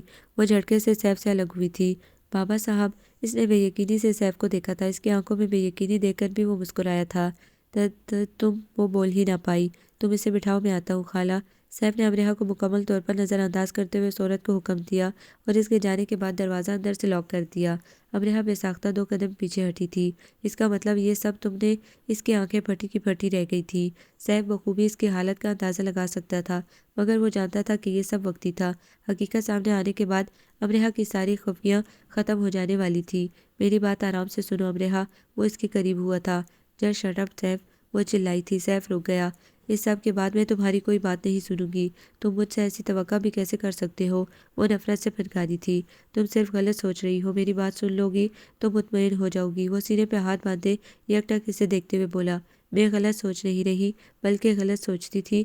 امی نے مجھے کتنا وارن کیا، تمہارے بارے میں کتنا سمجھایا، مگر میں ابو کی محبت میں اندھی تمہاری طرف دوڑتی رہی، اور تم جنہیں اپنے باپ، اپنے مرحوم دایا کی عزت کبھی خیال نہ کیا۔ سیف، اس کی آنکھیں بھیگنے لگی۔ سیف کے دل کو کچھ ہوا۔ تم جانتی ہو امرہ، میں نے ہر ممکن کوشش کی، اور جب میرے پاس کوئی اور راستہ نہیں رہا تو تم نے اپنے ہی گھر میں نقب لگائی۔ امرہ نے غصے میں اس کی بات کاٹی۔ اپنے ہی گھر کی عزت کو یوں سرراہ اغوا کروا لیا، چند گنڈوں کو منہ مانگی قیمت دے کر۔ امرہ کا بس نہیں چل رہا تھا کہ وہ اس وقت سیف کی جان لے لیتی۔ سیف نے ایک ٹھنڈی سانس بھرتے ہوئے جیسے خود کو نارمل کیا تھا۔ اگر تمہاری بات ختم ہو گئی ہو تو نیچے چلے۔ وہ جان گیا تھا کہ امرہ کے ساتھ بحث فضول تھی، تبھی اس نے بات بدلی تھی۔ نیچے کہا۔ اس کی توقع کے عین مطابق غصے کی جگہ خوف نے لے لی تھی۔ میں نے وکیل صاحب کو بلوایا ہے، آج ہمارا نکاح ہے، اس نے صاف گوئی سے اسے بتایا۔ تم پاگل ہو گئے ہو؟ وہ خود جیسے پاگل ہونے لگی تھی، یوں ہی سمجھ لو، اور پاگل بھی آخری حد تک۔ کالی سیاہ چمکدار آنکھوں نے گہری سبز آنکھوں میں جھانکا تھا۔ امرہا نے خود کو بے حد مجبور اور بے بس محسوس کیا تھا۔ تم پاگل ہو، مگر میں نہیں، میں تمہاری کوئی بات نہیں مانوں گی، سیف علی وزیر اور اس کے مقابل ٹھہری اس کی آنکھوں میں دیکھتے ہوئے بے خوفی سے بولی تھی۔ سیف کو اس وقت وہ بے حد حسین لگی۔ سوچ لو، ویسے بھی تمہیں پتہ ہے کہ میں تمہاری کتنی عزت کرتا ہوں۔ وہ مسکرایا تھا۔ امرہا کو اس وقت اس کی مسکراہٹ زہر لگی تھی۔ عزت کہتے ہوئے بھی شرم تو نہیں آئی تمہیں؟ وہ شاید اسے شرم دلانے کی کوشش کر رہی تھی، مگر وہاں پرواہ ہی کس سے تھی؟ میں نے تم سے لیکچر دینے کو نہیں کہا، اوکے؟ سیف نے شہادت کی انگلی دکھاتے ہوئے جیسے اسے وارن کیا۔ سلیقے سے دوپٹہ اوڑھو اور نیچے چلو، وکیل صاحب اور کچھ دوسرے معزز مہمان ہمارا انتظار کر رہے ہیں۔ اب کی بار اس کا لہجہ سخت تھا۔ امرہا ایک مرتبہ پھر خوف کے آثار میں آئی۔ اور اگر میں انکار کر دوں تو؟ اس نے ایک آخری امید کے تحت نم لہجے میں اس کی آنکھوں میں دیکھتے ہوئے پوچھا تھا۔ شاید کہ اس سے محبت کرنے والا سیف کو اس پہ ترس آ جائے۔ سیف اس کے قریب ہوا تھا، وہ بدھک کر پیچھے ہٹی، مگر دیوار سے جا لگی۔ تو اب تک جو کچھ بھی میں کر چکا ہوں، اس سے تم بخوبی اندازہ لگا سکتی ہو کہ میں اور بھی بہت کچھ کر سکتا ہوں۔ کون ہے یہاں جو مجھے منمانی کرنے سے روک سکتا ہے؟ سو اگر میں تمہیں اور خود کو گناہ کی آگ سے بچانا چاہتا ہوں تو تمہیں میرا ساتھ دینا چاہیے۔ اس کی گرم سانسیں امرہا کا چہرہ جلانے لگی۔ ورنہ اس جگہ جہاں صرف میرا حکم چلتا ہے، مجھے میرے دل کی خواہش پوری کرنے سے بھلا کون روکے گا؟ سیف نے کافی حد تک لہجہ سرد کرنے کی کوشش کی تھی اور کامیاب بھی رہا تھا۔ دائیں بائیں دیوار پر ٹکے اس کے مضبوط بازوؤں کے درمیان کھڑی کمزور سی امرہا کو اندازہ ہو گیا تھا کہ وہ کسی حد تک بھی گر سکتا ہے۔ وہ بے بسی سے لب کچل گئی۔ تمہارے جیسا بدذات کزن خدا دشمن کو بھی نہ دے سیفی، اس نے پورے دل سے دعا کی تھی۔ سیف کے لبوں پہ دھیرے سے مسکراہٹ دوڑ گئی۔ تمہیں تو کزن بھی ملا اور شوہر بھی ملنے والا ہے، سو اب صرف اپنے لیے دعا کرو، اوروں کی فکر چھوڑو۔ اس کی آنکھوں میں شرارت مچلی۔ یہ سراسر زبردستی کا بندھن ہوگا، سمجھے؟ مجھ سے کسی بھی قسم کی نرمی یا سلوک کی توقع نہ کرنا۔ اسے ایک مرتبہ پھر غصہ آنے لگا۔ وہ بات کی باتیں ہیں، ابھی تو تم نیچے چلو، آگے کیا کرنا ہے مل کے طے کریں گے۔ اس کے قریب چہرہ لاتے شرارت سے سرگوشی کرتے ہوئے وہ اس کی روح تک سلگا گیا تھا۔ امرہا ایک مرتبہ پھر رونے لگی۔ تمہاری امی کو اس بارے میں کچھ پتہ نہیں کہ تم اغوا ہوئی ہو، ان کو یہی پتہ ہے کہ تم آج شام تک ہمارے گھر ہو۔ اب سے ٹھیک 2 گھنٹے بعد تمہیں گھر پہنچنا ہے، ورنہ یہ بات گھر سے باہر بھی نکل سکتی ہے۔ سو اچھا ہے کہ آنسو صاف کرو اور چلو میرے ساتھ۔ ہاں، یہ میرا وعدہ تم سے کہ تمہیں پورے حق سے تبھی اپناؤں گا جب تم خود چل کر میرے پاس آؤ گی۔ وہ اس سے دور ہوا تھا۔ امرہا ایک زہر خند نظر اس کے مضبوط چوڑے وجود پہ ڈال کر رہ گئی۔ اسے پچھتاوا تھا کہ یہ مضبوط شخص کبھی اسے جان سے زیادہ عزیز رہا تھا۔ کمرے میں مکمل سکون چھایا ہوا تھا۔ ایک طرف رکھے بڑے سے صوفے پہ سیف علی وزیر مطمئن سے انداز میں ٹیک لگائے، دونوں ہاتھ پھیلائے، پیر پہ پیر جمائے مسلسل دایاں پیر ہلائے جا رہا تھا۔ سامنے ہی بیٹھی بڑی سی شال میں سمٹی امرہا کی نظریں زمین پہ گڑی تھی، اور ان سے کچھ فاصلے پہ بیٹھی سویرا خاتون یوں زرد ہو رہی تھی جیسے کسی نے ان کا سارا خون نچوڑ لیا ہو۔ نکاح نامہ آپ کے سامنے ہے آنٹی، پھر بھی آپ چاہیں تو تحقیق کروا سکتی ہیں۔ میں نے اور امرہا نے پوری رضامندی سے ایک دوسرے کو قبول کر لیا ہے، سو اب جس قدر جلدی ممکن ہو سکے آپ شاہزین کے گھر والوں کو انکار کہلوا دیں۔ سیف نے اس قدر مطمئن لہجے میں سویرا کو بتایا جیسے بہت ہی معمولی بات ہوئی ہو۔ اس کی بات پہ سویرا بھڑک اٹھی تھی۔ وہ تڑپ کر اٹھ کھڑی ہوئی۔ ان کو کھڑا ہوتا دیکھ کر سیف بھی کھڑا ہو گیا۔ یہ ہے تمہارا دھدیال؟ وہ تیزی سے امرہا کی طرف بڑھی اور اسے جھنجھوڑ کے رکھ دیا۔ کتنا سمجھایا تھا تمہیں کہ یہ اپنے مقصد کے لیے کسی بھی حد تک گر سکتے ہیں، تمہاری دولت کو اتنی آسانی سے نہیں جانے دیں گے، لیکن تم ان کی ہی طرفداری کرتی رہی، بھروسہ کرتی رہی۔ اب دیکھ لیا اپنے اعتماد کا نتیجہ۔ امرہا اور بکھرنے لگی، مگر پھر بھی اسے اتنا اطمینان تھا کہ ماں کو اس پہ اعتبار تھا، تبھی اس کی زبردستی نکاح کرنے والی بات وہ مان گئی تھی۔ یہ سب باتیں بیکار ہیں اب تائی امی، سیف نے بہت مشکل سے خود کو کنٹرول کیا تھا۔ بہتر یہی ہے کہ آپ خود شاہزین والوں کو انکار کر دیں، کوئی نہ کوئی مناسب وجہ وقت آنے پہ آپ کو مل ہی جائے گی، ورنہ میرے لیے یہ سب بس 2 لمحوں کی بات ہے۔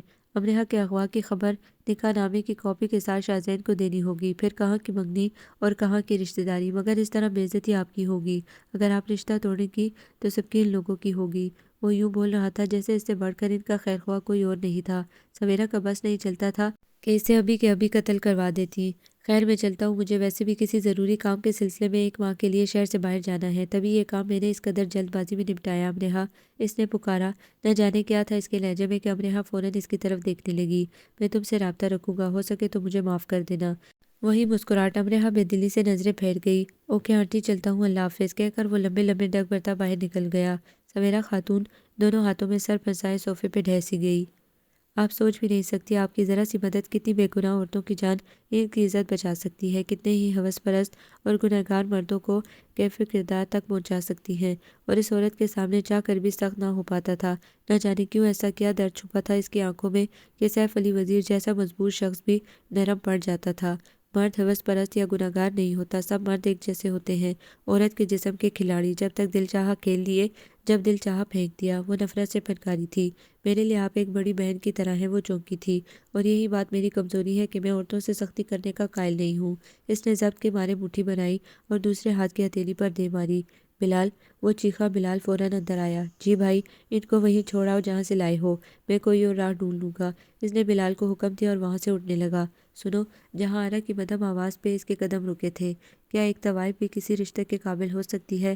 کرختگی، وحشیانہ پن، سب کہیں کھو گیا تھا۔ یہ لہجہ سراسر ایک ٹوٹی بکھری آدم کی بیٹی کا تھا۔ سیف کے دل میں ہلکی سی امید جاگی، شاید کہ اب وہ سب کچھ بول دے جو اس وقت اسے ضرورت تھا۔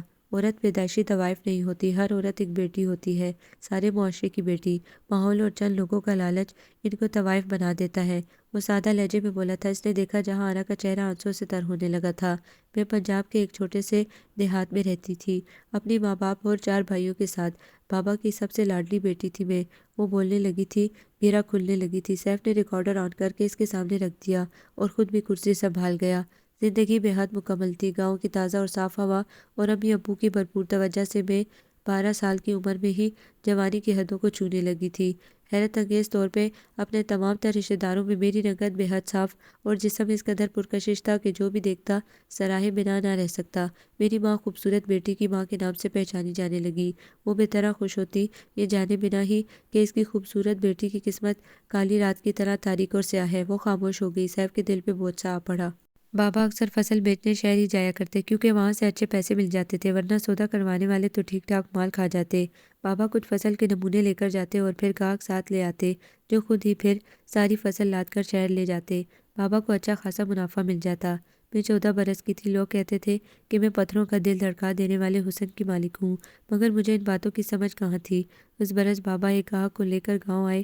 بابا اور وہ آدمی دونوں ایک دوسرے سے مل کر بے حد خوش تھے۔ میں ان کے لیے کھانا لے کر کھیت میں گئی تو نہ جانے کیوں مجھے اس اپنے بابا کی عمر کے مرد کی آنکھوں میں ایک خاص چمک بڑھتی محسوس ہوئی۔ اس نے بابا سے پوچھا، یہ کون ہے؟ بابا نے فخر سے مجھے اپنے ساتھ لگاتے ہوئے بتایا کہ یہ میری بیٹی شیبہ ہے۔ جب تک وہ کھانا کھاتے رہے مجھے وہیں رہنا تھا۔ اس دوران وہ مجھے ہی دیکھتا رہا۔ اس نے جانے وقت بابا سے وعدہ کیا کہ اب وہ فصل ان کو ہی بیچے گا۔ ان دونوں میں دوستی ہو گئی۔ دن گزرتے گئے، وہ شخص بابا کا دوست بن گیا اور تیسرے ماہ اس کا اب ہمارے گھر بھی چکر لگنے لگا۔ وہ پھر خاموش ہو گئی۔ بلال نے سیف کے اشارے پہ پانی کا گلاس اس کی طرف بڑھایا مگر وہ نظر انداز کر گئی۔ اس وقت میں 18 سال کی تھی۔ بابا اور اس آدمی کے درمیان پھر سودا طے ہوا تھا۔ فصل اٹھاتے وہ لوگ کھیتوں پہ تھے اور مجھے ہی کھانا پہنچانا تھا۔ گاؤں میں کسی کی بھی بہو بیٹی کی طرف کوئی آنکھ اٹھا کر نہیں دیکھتا تھا، تو باہر کے کئی کام بھی ہم لڑکیوں کے ذمہ تھے۔ میں کھانا لے کر ابھی کیکر کے جنگل تک ہی پہنچی تھی کہ 3 توانا مرد جنگل سے نکل کر تیزی سے میری طرف آئے تھے۔ میں ان کو مسافر سمجھی تھی، تبھی بے خوف و خطر ہی ان کے قریب سے گزرنے لگی کہ ان میں سے ایک نے مجھے دبوچا تھا اور دوسرے نے اپنا ہاتھ میرے منہ پہ رکھ دیا تھا۔ نہ جانے کیا تھا اس کے ہاتھ میں۔ میں ہوش و حواس کھو چکی تھی۔ وہ رونے لگی۔ سیف لب کچلنے لگا۔ جب میں ہوش میں آئی تو کسی محل کا کمرہ تھا، بستر نرم و گداز اور کمرے کی ہر چیز جیسے بادشاہوں کے استعمال کے لیے رکھی گئی تھی وہاں۔ میں خوف سے زیادہ حیرت میں مبتلا ہو گئی تھی۔ ایسی چیزیں نہ تو کبھی خواب میں دیکھی تھی نہ کبھی تصور کیا تھا۔ اور پھر شام تک میرا خوب خیال رکھا گیا، مجھے نہلایا گیا، خوبصورت ریشمی لباس دیے گئے۔ آئینے میں اپنا روپ دیکھ کر تو میں خود بھی چونک گئی تھی۔ اور پھر شام ڈھلتے ہی مجھے بادشاہ وقت کی کنیز بنا دیا گیا۔ میں روندی گئی، نوچی گئی، خواب بکھر گئے اور بچپن کی نیندوں کے سارے خوف جن چڑیل سے میری زندگی ڈس گئے، میری روح تک کچل دی گئی۔ وہ چیخنے لگی تھی۔ سیف اسے سہارا بھی نہ دے سکا۔ اس کی آنکھوں میں نمی تیرنے لگی۔ اس نے سر جھکا کر جیسے آنسوں کو ضبط کیا تھا۔ اور پھر میں کھلونا بن گئی۔ میرے باپ کا دوست ہی میرا قاتل نکلا۔ وہ مجھ سے کھیلتا رہا۔ جب جی بھر گیا تو بڑی بڑی ڈیل سائن کروانے کے لیے میں ہی اس کا سب سے بڑا ہتھیار تھی۔ ظاہری بناؤ سنگھار اور بیش قیمت لباس و زیورات میری روح کے سارے اندرونی مسخ شدہ داغ چھپا لیتے، اور جب اس کام کی بھی نہ رہی تو مجھے جوہری بنا دیا گیا۔ کس گاہک کو کس طرح مطمئن کرنا ہے، کس سے کسی ڈیل سائن کروانی ہے، اس کے لیے موتی مجھے چننے ہوتے اور آنے والے ہوس پرستوں کی گود میں ڈالنے ہوتے۔ اکثر لڑکیوں کی جو اغوا ہو کر آتی میں مدد بھی کر دیا کرتی تھی، مگر جو لڑکیاں اس خبیث انسان یا اس کے عیش پرست بیٹے کی دولت کی لالچ میں ان کے جال میں پھنس کر آتی، وہ میری پہلی ترجیح ہوتی۔ میں ان کو سبق دینا چاہتی تھی، میں مجبور تھی، میرے ساتھ جو بھی کیا قسمت نے کیا، مگر انہوں نے دولت کے لیے ماں باپ کی عزت کو خاک میں ملایا تھا، تو بس ایسی لڑکیاں میرے قہر کا نشانہ بنتی۔ وہ ذرا دیر کو رکی، پھر بولنے لگی، کل جو تم لڑکی کو گھر چھوڑ آئے تھے نا، یہ بھی شاہزین کا شکار تھی۔ شاہزین میرے قاتل اور میرے بابا کے دوست داور علی کا بیٹا۔ اس کی خوش قسمتی یہ تھی کہ شاہزین کو بے حد ضروری کام تھا، سو اس سے یہ بچ گئی اور تمہاری ڈبل آفر پہ اسے یہاں لے آئی، اور قسمت نے اس کا ساتھ دیا۔ ایک شیبہ مجبور تھی، بے بس تھی، بے قصور تھی، مگر قسمت نے اسے رلا دیا، اور ایک شیبہ اپنی مرضی سے سیدھی راہ چھوڑ بیٹھی، مگر خدا نے اسے بچا لیا۔ کیا یہ بات تم مجھے سمجھا سکتے ہو؟ اس نے بات مکمل کر دی تھی اور سوالیہ انداز میں اس سے پوچھا تھا، اللہ اپنے کام بہتر جانتا ہے، پھر بھی میری دعا ہے کہ خدا تمہاری آزمائش ختم کرے۔ کیا تمہیں اپنا گھر یاد ہے؟ میرا مطلب ہے اپنا پتہ۔ وہ دھیرے سے اس بات میں سر ہلا گئی۔ اگر تم مجھے داور کے بیٹے کے متعلق کچھ ثبوت فراہم کر سکو تو میں تمہارا ممنون ہوں گا۔ اس نے جیسے بھیک مانگی تھی، مجھے خوشی ہوگی۔ مختصر جواب، بلال ان سے ایڈریس معلوم کرو، ہم ان کو ان کے گھر تک پہنچائیں گے۔ سیف نے اٹھتے ہوئے بلال کو حکم دیا۔ کیا سچ میں تم مجھے میرے گھر لے جاؤ گے؟ وہ کھل اٹھی تھی۔ ہاں میرا وعدہ ہے، مگر آگے تمہاری قسمت کہ وہ تمہیں قبول کرے نہ کرے۔ وہ نا امید تھا کہ اس معاشرے سے بخوبی واقف تھا۔ وہ مجھے قبول کر لیں، مجھے یقین ہے وہ اپنی شیبہ سے بے حد پیار کرتے ہیں۔ وہ ابھی بھی نا امید نہیں تھی۔ سیف کو خوشی محسوس ہوئی۔ میری یہی دعا ہے آپ کے لیے، کہہ کر وہ باہر نکل گیا۔ جہاں آرا بلال کو پتہ سمجھانے لگی۔ دسمبر کے آتے ہی دھند پڑنی شروع ہو گئی تھی۔ صبح 10-11 تک تو اتنی گہری دھند چھاتی رہتی کہ دن کے وقت بھی کمروں کی تو چھوڑ باہر کی بتیاں بھی جلائی رہتی۔ اسے بے حد سردی محسوس ہو رہی تھی، پھر بھی کھڑکی سے باہر چھائی دھند میں جیسے مسلسل کچھ کھوجنے کی کوشش کرتی رہی۔ سیف علی وزیر اس دن کے بعد نہیں لوٹا تھا۔ اسے روزانہ کال کرتا، مگر وہ ہمیشہ کاٹ دیتی۔ پیغامات آتے تو پڑھے بنا ہی ڈیلیٹ کر دیتی۔ اسے اس سے سخت نفرت ہو گئی تھی۔ سویرا خاتون نے مسز داور کو منع کر دیا تھا۔ ان کے لاکھ پوچھنے پہ بھی وہ کوئی معقول وجہ نہیں بتا پائی تھی۔ شاہزین کی طرف سے بھی ان کو مسلسل دھمکیاں مل رہی تھیں۔ انہوں نے گھر پہ موجود گارڈز کی تعداد بھی بڑھا دی تھی۔ ادھر ہر ملنے جلنے والا اتنی اچانک شادی رکنے کی وجہ پوچھتا تو جیسے وہ مزید بکھر جاتی۔ انہوں نے اب گھر سے زیادہ نکلنا ہی بند کر دیا تھا۔ امرہا اپنی عزیز ماں کو اس قدر پریشان اور غمزدہ دیکھ کر مزید بکھر جاتی۔ سیف سے اس کی بدگمانی مزید بڑھ جاتی۔ ابھی بھی اس نے گہری دھند میں جیسے سیف علی وزیر کے نقش ابھرے تھے۔ کس قدر دلکش مسکراہٹ تھی اس کے چہرے پہ، اس کے مغرور ابرو جس قدر اس کی شخصیت کو بارور بناتے تھے، اس کے لبوں پہ ہر وقت مچلتی ہلکی سی مسکراہٹ، اسے اتنی ہی نرمی۔ کیا وہ واقعی اس سے نفرت کرنے لگی ہے؟ اس نے خود سے سوال کیا تھا۔ دل پوری قوت سے منکر ہوا تھا کہ دل پہ اس دشمن جاں ہی کی تو صورت نقش تھی۔ میں تمہیں کبھی معاف کر پاؤں گی سیفی؟ کبھی نہیں، شاید کبھی نہیں، وہ خود سے بولی تھی۔ تبھی اس کے موبائل کی SMS ٹون بجی تھی، جو کہ سیفی کی سیٹی کی آواز تھی۔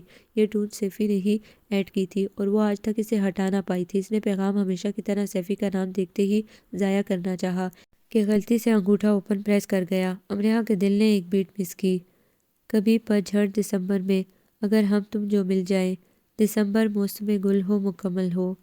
لفظ تھے یا سیف کے جذبات اس کا دل دھڑکا گئے تھے۔ وہ بلش کر گئی تھی۔ اس بار نہ جانے کیوں دل نے اس کی تمام تر پابندیوں کے باوجود اسی خواہش کو دہرایا تھا۔ اس نے جہاں آرا کو اپنے آبائی گاؤں اپنے گھر پہنچانے کا وعدہ نبھایا تھا، اور اس کی توقع کے برعکس جہاں آرا کی جگہ ہر کسی نے وہاں اپنی کھوئی ہوئی شیبہ کو خوش آمدید کہا تھا۔ ہر آنکھ اشک بار تھی۔ اس کے ماں باپ اسے ڈھونڈتے ابدی نیند سو چکے تھے، لیکن اس کے بھائیوں نے اپنی لاڈلی بہن کو گلے سے لگایا تھا۔ وہ خوش تھے کہ شیبہ کی آزمائش ختم ہوئی تھی۔ خود شیبہ کی آنکھوں سے آنسو نہیں رک رہے تھے۔ اس نے اپنا مقصد تقریباً مکمل کر لیا تھا۔ سب اس کے شکر گزار تھے۔ بلال، فائل تقریباً مکمل ہے۔ اس نے گاڑی واپس موڑتے ہوئے بلال سے کہا، بابا کی کال آئی ہے، کوئی ایمرجنسی ہے، تم فائل اوپر پہنچا دینا، باقی کام وہ خود نپٹا لیں گے۔ اوکے، اس نے گاڑی آگے بڑھاتے ہوئے کہا۔ بلال اس بات میں سر ہلا گیا۔ آپ کے بیٹے نے جو کچھ بھی کیا وہ ناقابل معافی ہے، مگر مجھے اس خاندان کی عزت پیاری ہے، سو میں چاہتی ہوں کہ آپ لوگ سادگی سے فی الحال رخصتی کرا لیں۔ شاہزین کی طرف سے ملنے والی دھمکیوں سے میں سخت پریشان ہوں، اور سچ کہوں تو اب مجھے امرہا کی حفاظت کا بہت خطرہ درپیش رہتا ہے۔ ولیمے پہ پھر آپ لوگ بے شک ساری کسر پوری کر لیجیے گا۔ وہ کس دل سے یہاں سوالی بن کر آئی تھی، یہ بس سویرا خاتون کا دل ہی جانتا تھا۔ انہوں نے کبھی سوچا بھی نہیں تھا کہ قسمت کبھی ان کو یہ دن بھی دکھائے گی کہ جس غریب دیور کے گھر وہ قدم رکھنا پسند نہ کرتی تھی، وہاں وہ ان سے خود اپنی بیٹی کی رخصتی کی بھیک مانگنے آئیں گی۔ لیکن اس بار سوال ان کی ممتا کا تھا۔ شاہزین کی دھمکیوں نے ان کو ہلا دیا تھا۔ انہیں کسی بھی طرح امرہ کو محفوظ کرنا تھا۔ مجھے یقین ہے کہ مرحوم بھائی کی اتنی عزت تو آپ لوگ بھی رکھ لو گے۔ آخر میں وہ پھر بھی جتانا نہیں بھولی تھی۔ اس طرح سادگی سے شادی میں میری بے حد چپکی بھی ہے، مگر مجھے امرہ بے حد عزیز ہے اور اس کے لیے میں کسی قسم کا کوئی رسک نہیں لے سکتی۔ میں آپ لوگوں کے جواب کی منتظر رہوں گی۔ وہ اٹھ کھڑی ہوئی۔ بھابھی، ہم پرسوں ہی شام انشاءاللہ سادگی سے رخصتی کرا لیں گے۔ میں فوراً صاحب سے رابطہ کرنے کی کوشش کرتا ہوں۔ سردار خان نے ان کی مشکل آسان کرتے ہوئے جواب دیا تو وہ سر ہلا کر باہر نکل گئی۔ انم خوشی سے ماں کو لپٹ گئی جو خاموش اور پریشان تھی۔ سب کچھ بے حد اچانک ہوا تھا۔ بابا نے اسے جس طرح ایمرجنسی میں بلایا تھا وہ واقعی بے حد پریشانی میں گھر میں پہنچا تھا، اور گھر آ کر بابا اور امی نے اس کی صحیح معنوں میں عدالت لگائی تھی۔ امی، میں نے آپ سب کو ساری حقیقت پہلے ہی بتا دی تھی، وہ مکمل اعتماد سے بولا تھا۔ مطلب اس نے کوئی گناہ نہیں کیا تھا۔ تم نے ہمیں مکمل حقیقت نہیں بتائی برخوردار، جبکہ تم نے وعدہ کیا تھا کہ وقت آنے پر سب کلیئر کر دو گے۔ سردار صاحب نے اس بار اسے تیکھی نظروں سے دیکھتے ہوئے قدرے غصیلے لہجے میں پوچھا۔ آپ پوچھیں میں جواب دے ہوں آپ کو، وہ فرمانبرداری سے بولا۔ پہلے تو مجھے تمہاری جاب کے بارے میں جاننا ہے کہ آخر ایسی کون سی نوکری ملی ہے تمہیں کہ ہر دفعہ تم ایک نئی کار میں آتے ہو، اور جس گھر میں تم نے ہمیں شفٹ ہونے کے لیے کہا وہ گھر بھی کسی محل سے کم نہیں۔ ذرا میں بھی تو سنوں۔ ان کی آواز میں طنز تھا۔ سیف مسکرا دیا۔ میں نے خفیہ پولیس جوائن کر لی ہے بابا، سیکرٹ سروسز کا اہم رکن ہوں میں پچھلے 7 ماہ سے۔ اس نے گویا بم پھوڑا تھا۔ سردار صاحب اور شمیم اختر دونوں ہی حیرت اور صدمے سے خاموش بیٹھے رہ گئے کہ لوگوں کی باتوں میں آ کر وہ اپنے ہونہار بیٹے پر شک کرنے لگے تھے۔ اور یہ جو گاڑی اور بنگلہ مجھے ملے ہیں نا، یہ ایسے ہی نہیں ملے، دن رات محنت کی ہے تب کہیں جا کر یہ مراد ملی ہے مجھے، اور عنقریب آپ لوگ بھی میری ایک بہت بڑی کامیابی کی داد دیں گے۔ بس دعا کیجیے کہ میں کامیاب ہو جاؤں۔ اس نے عقیدت سے بوڑھے باپ کا کمزور ہاتھ اپنے ہاتھوں میں تھاما۔ دیکھا، میں نے کہا تھا نا کہ میرا شیر کبھی کوئی غلط کام نہیں کر سکتا۔ سردار صاحب نے اٹھ کر اسے شانوں سے تھام کر اٹھاتے ہوئے گلے لگا لیا۔ لیکن پھر بھی اس نے امرہ کے ساتھ جو بھی کیا وہ غلط تھا، اور پھر اب جب کہ وہ مصیبت میں پڑ گئی اس کی وجہ سے، تو یہ بے خبر بنا بیٹھا ہے اس سے۔ شمیم ابھی تک ناراض تھی اس سے۔ مصیبت کیا مطلب امی؟ سیف چونکا۔ شاہزین اچانک انکار کی وجہ سے بے حد طیش میں ہے، اور اسی وجہ سے دھمکیاں بھی دے رہا ہے۔ تمہاری تائی امی سخت پریشان ہیں، اور اسی لیے میں نے کل شام تمہاری رخصتی رکھی ہے۔ سردار صاحب نے اسے اطلاع دی۔ کل شام؟ وہ بڑبڑایا۔ اور وہ بھی میری رخصتی؟ ایک اور جھٹکا سردار صاحب کا کہکا جاندار تھا۔ تمہاری بارات یار، اور ویسے بھی تمہاری دلہن کی رخصتی ہو یا تمہاری ایک ہی بات ہوئی۔ شادی کے بعد تم دونوں نے ہم سب کو بھول ہی جانا ہے۔ وہ شریر ہوئے۔ بابا جانی آپ بنا؟ سیف نے انہیں ساتھ لگایا۔ ٹھیک ہے، میں آج ہی نئے گھر شفٹ کرنے کا انتظام کرتا ہوں۔ آپ نے جو بھی مزید انتظام کرانے ہیں مجھے تفصیل بتا دیجیے گا، اس نے سعادت مندی سے کہا تھا۔ اور پھر اچانک سے ہی سب کچھ طے ہوا تھا، اور امرہ اس کے نام کی مہندی لگائے اس کی زندگی میں چلی آئی۔ وہ آج بے حد خوش تھا، بے حد۔ اپنے کمرے میں آیا تو مہکتے گلابوں کی دل فریب تازہ مہک نے اس کا استقبال کیا تھا۔ تازہ گلابوں کی مہکتی سیج کے بالکل درمیان میں سجی سنوری امرہ گمسم سی بیٹھی تھی۔ وہ اس کے بالکل قریب جا کر بیٹھ گیا، مگر وہ یوں ہی کھڑی رہی۔ مجھے تم سے امید نہیں تھی کہ تم میرے لیے یوں سج سنور کے بیٹھی رہو گی۔ مخمور سا لہجہ امرہ کا دل دھڑکا گیا۔ وہ بدک کر پیچھے ہٹی۔ کبھی سوچنا بھی مت سیفی کہ میرا یہ روپ تمہارے لیے ہے۔ وہ تڑکی۔ اچھا۔ اس نے دایاں ہاتھ آگے بڑھا کر اس کا مہندی لگا خوبصورت مرمری ہاتھ تھام کر جھٹکا دیا۔ وہ اس کی باہوں میں آ گری۔ تو اور کس لیے ہے ہاں؟ گہری سبز آنکھوں میں جھانکتے ہوئے سوال کیا گیا۔ گھر میرا، کمرہ میرا، اور سب سے بڑھ کر حق میرا۔ اور بھلا کیا ثبوت چاہیے تمہیں کہ تمہارا یہ روپ میرے لیے نہیں ہے؟ اس کی گرم سانسیں امرہ کا چہرہ جلانے لگی۔ وہ فوراً پلکیں جھکا گئی۔ تو تم نے وعدہ کیا تھا سیفی، جب تک میں تمہیں قبول نہ کروں تم۔ وہ خوفزدہ ہوئی تھی۔ سیف مسکرایا اور دھیرے سے سیدھا کرتے ہوئے اسے واپس اسی حالت میں بٹھا دیا۔ حالات چاہے جو بھی رہے ہوں امرہ، لیکن مجھے مان تھا کہ تم کم از کم مجھے بے حد اچھی طرح جانتی ہو۔ بے حد دھیما لہجہ۔ میں بھی یہی سمجھتی تھی سیفی، مگر تم نے مجھے غلط ثابت کر دیا۔ وہ اداسی سے بولی تھی۔ ہو سکتا ہے اب کی بار تم مجھے سمجھنے میں غلطی کر رہی ہو۔ جادوگر نے منتر پڑھنا شروع کیا تھا۔ ایک مدت کے بعد وہ اسے کمزور کرنا چاہتا تھا، مگر وہ کمزور نہیں پڑنا چاہتی تھی۔ تو میں دعا کروں گی کہ میں غلط ہی ہوں سیفی، لیکن جو کچھ میرے سامنے ہوا اور میں نے برداشت کیا وہ مجھے ایسے ہی سوچنے پہ مجبور کر رہا ہے۔ وہ قطعی لہجے میں بولی، سو یہ بھی تو ہو سکتا ہے کہ اگر میں ایسا نہ کرتا تو تمہیں اس سے بھی کہیں زیادہ برداشت کرنا پڑ جاتا۔ وہ شاید اسے جیتنا چاہتا تھا۔ مجھے نیند آ رہی ہے۔ وہ رخ پھیر کر بیڈ سے نیچے اترنے لگی۔ جب سیف نے دوبارہ دھیمے سے اس کا ہاتھ تھام لیا، وہ چونک کر اسے دیکھنے لگی۔